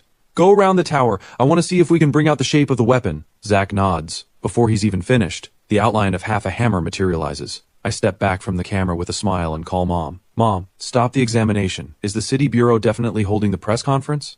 "Confirmed. Tomorrow morning at 9, Academy grounds," Mom answers. Good. We're done for tonight. First thing tomorrow morning, I'll personally invite Jess Guo to attend. The night passes quickly. Morning comes, bright and clear. The academy, the center of everyone's attention these days, is buzzing from first light. Students gather on the field, waiting for the conference to begin. The first thing I do at 7 in the morning is call Jess. She picks up quickly. Jess, the real killer has been found. Today the City Bureau is holding a press conference here at the academy. The case will be made public. Your wish to see this resolved. Today is the day. 2 or 3 seconds of silence on the other end. Then, in a heavy voice, Leo, thank you, all of you. It's what needed to be done. I hang up, get dressed, and call Zach and Dale to come down. The field is packed. Looks like the entire academy is here, Zach says. I think I see Principal Sue. He's in the crowd. Dale suddenly points in another direction. Iris immediately runs over. I smile. Let's go say hello. Principal Sullivan Sue isn't sitting in the principal's seat. He's standing among the students. Under his watch, something this serious happened, even if it wasn't his direct fault. But I know that in the position of academy principal, the first responsibility is preventing students from committing crimes.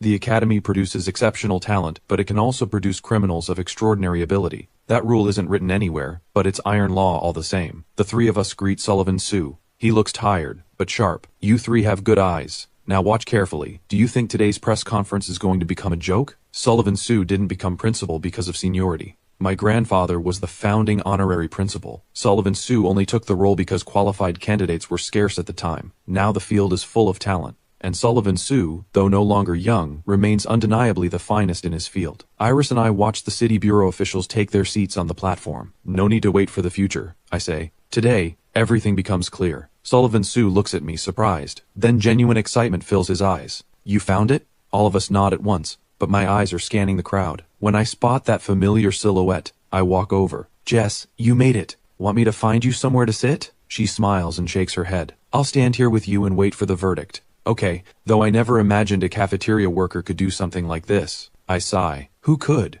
Maybe this place brings out what's in people. Spend every day surrounded by law enforcement geniuses. Eventually, some of it rubs off. The truly skilled criminal, the thing about them is that even when they're the killer, people find it almost impossible to accept. Jess seems to be sighing to herself. I look at her. Well said. I've always believed the killer is usually hiding in exactly the place no one would think to look. Jess turns and looks at me, as if she wants to say something. But an official on the platform has already stepped up to the microphone. Members of the press, faculty, students, good morning. I am Louis from the City Bureau. Today's press conference covers one matter, the official case summary of the rooftop body concealment and the tree line concealment. After Louis' opening remarks, a reporter immediately calls out, Deputy Director Lee, the 2 cases at this academy have generated enormous attention online. Has the killer been apprehended before today's conference? And if so, will their identity be revealed today? To the school administration, we understand 2 cases have occurred here. Is it true the former principal has resigned? Deputy Director Lee, and to the school's leadership,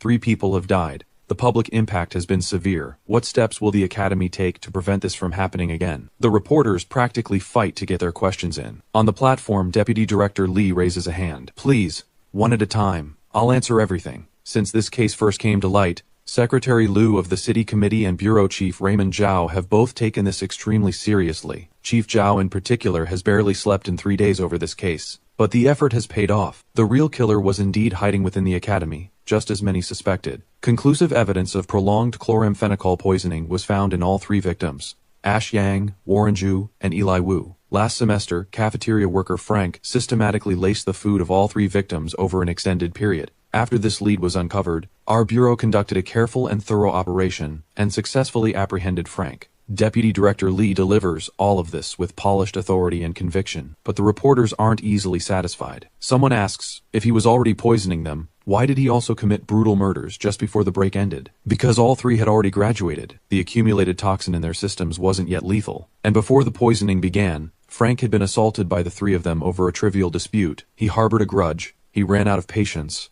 And so, in the final days before the break, he killed them one by one. The motive checks out. The timeline works. The reason is laid out plainly. The reporters go quiet. Unease ripples through the student body. They all eat at the same cafeteria. Who knows if any of them had unknowingly crossed Frank? A murmur spreads through the crowd. The parents of the 3 victims break down completely, but no one notices me reaching out and taking Jess Guo by the wrist, pulling her forward. Jess's eyes are red. Her face is full of grief. But the moment she feels my hand on her wrist, she startles. Before she can ask what I'm doing, she hears me call out toward the platform. Deputy Director Lee, Frank only poisoned them. Who told you he was the one who actually killed Ash Yang, Warren Zhu, and Eli Wu?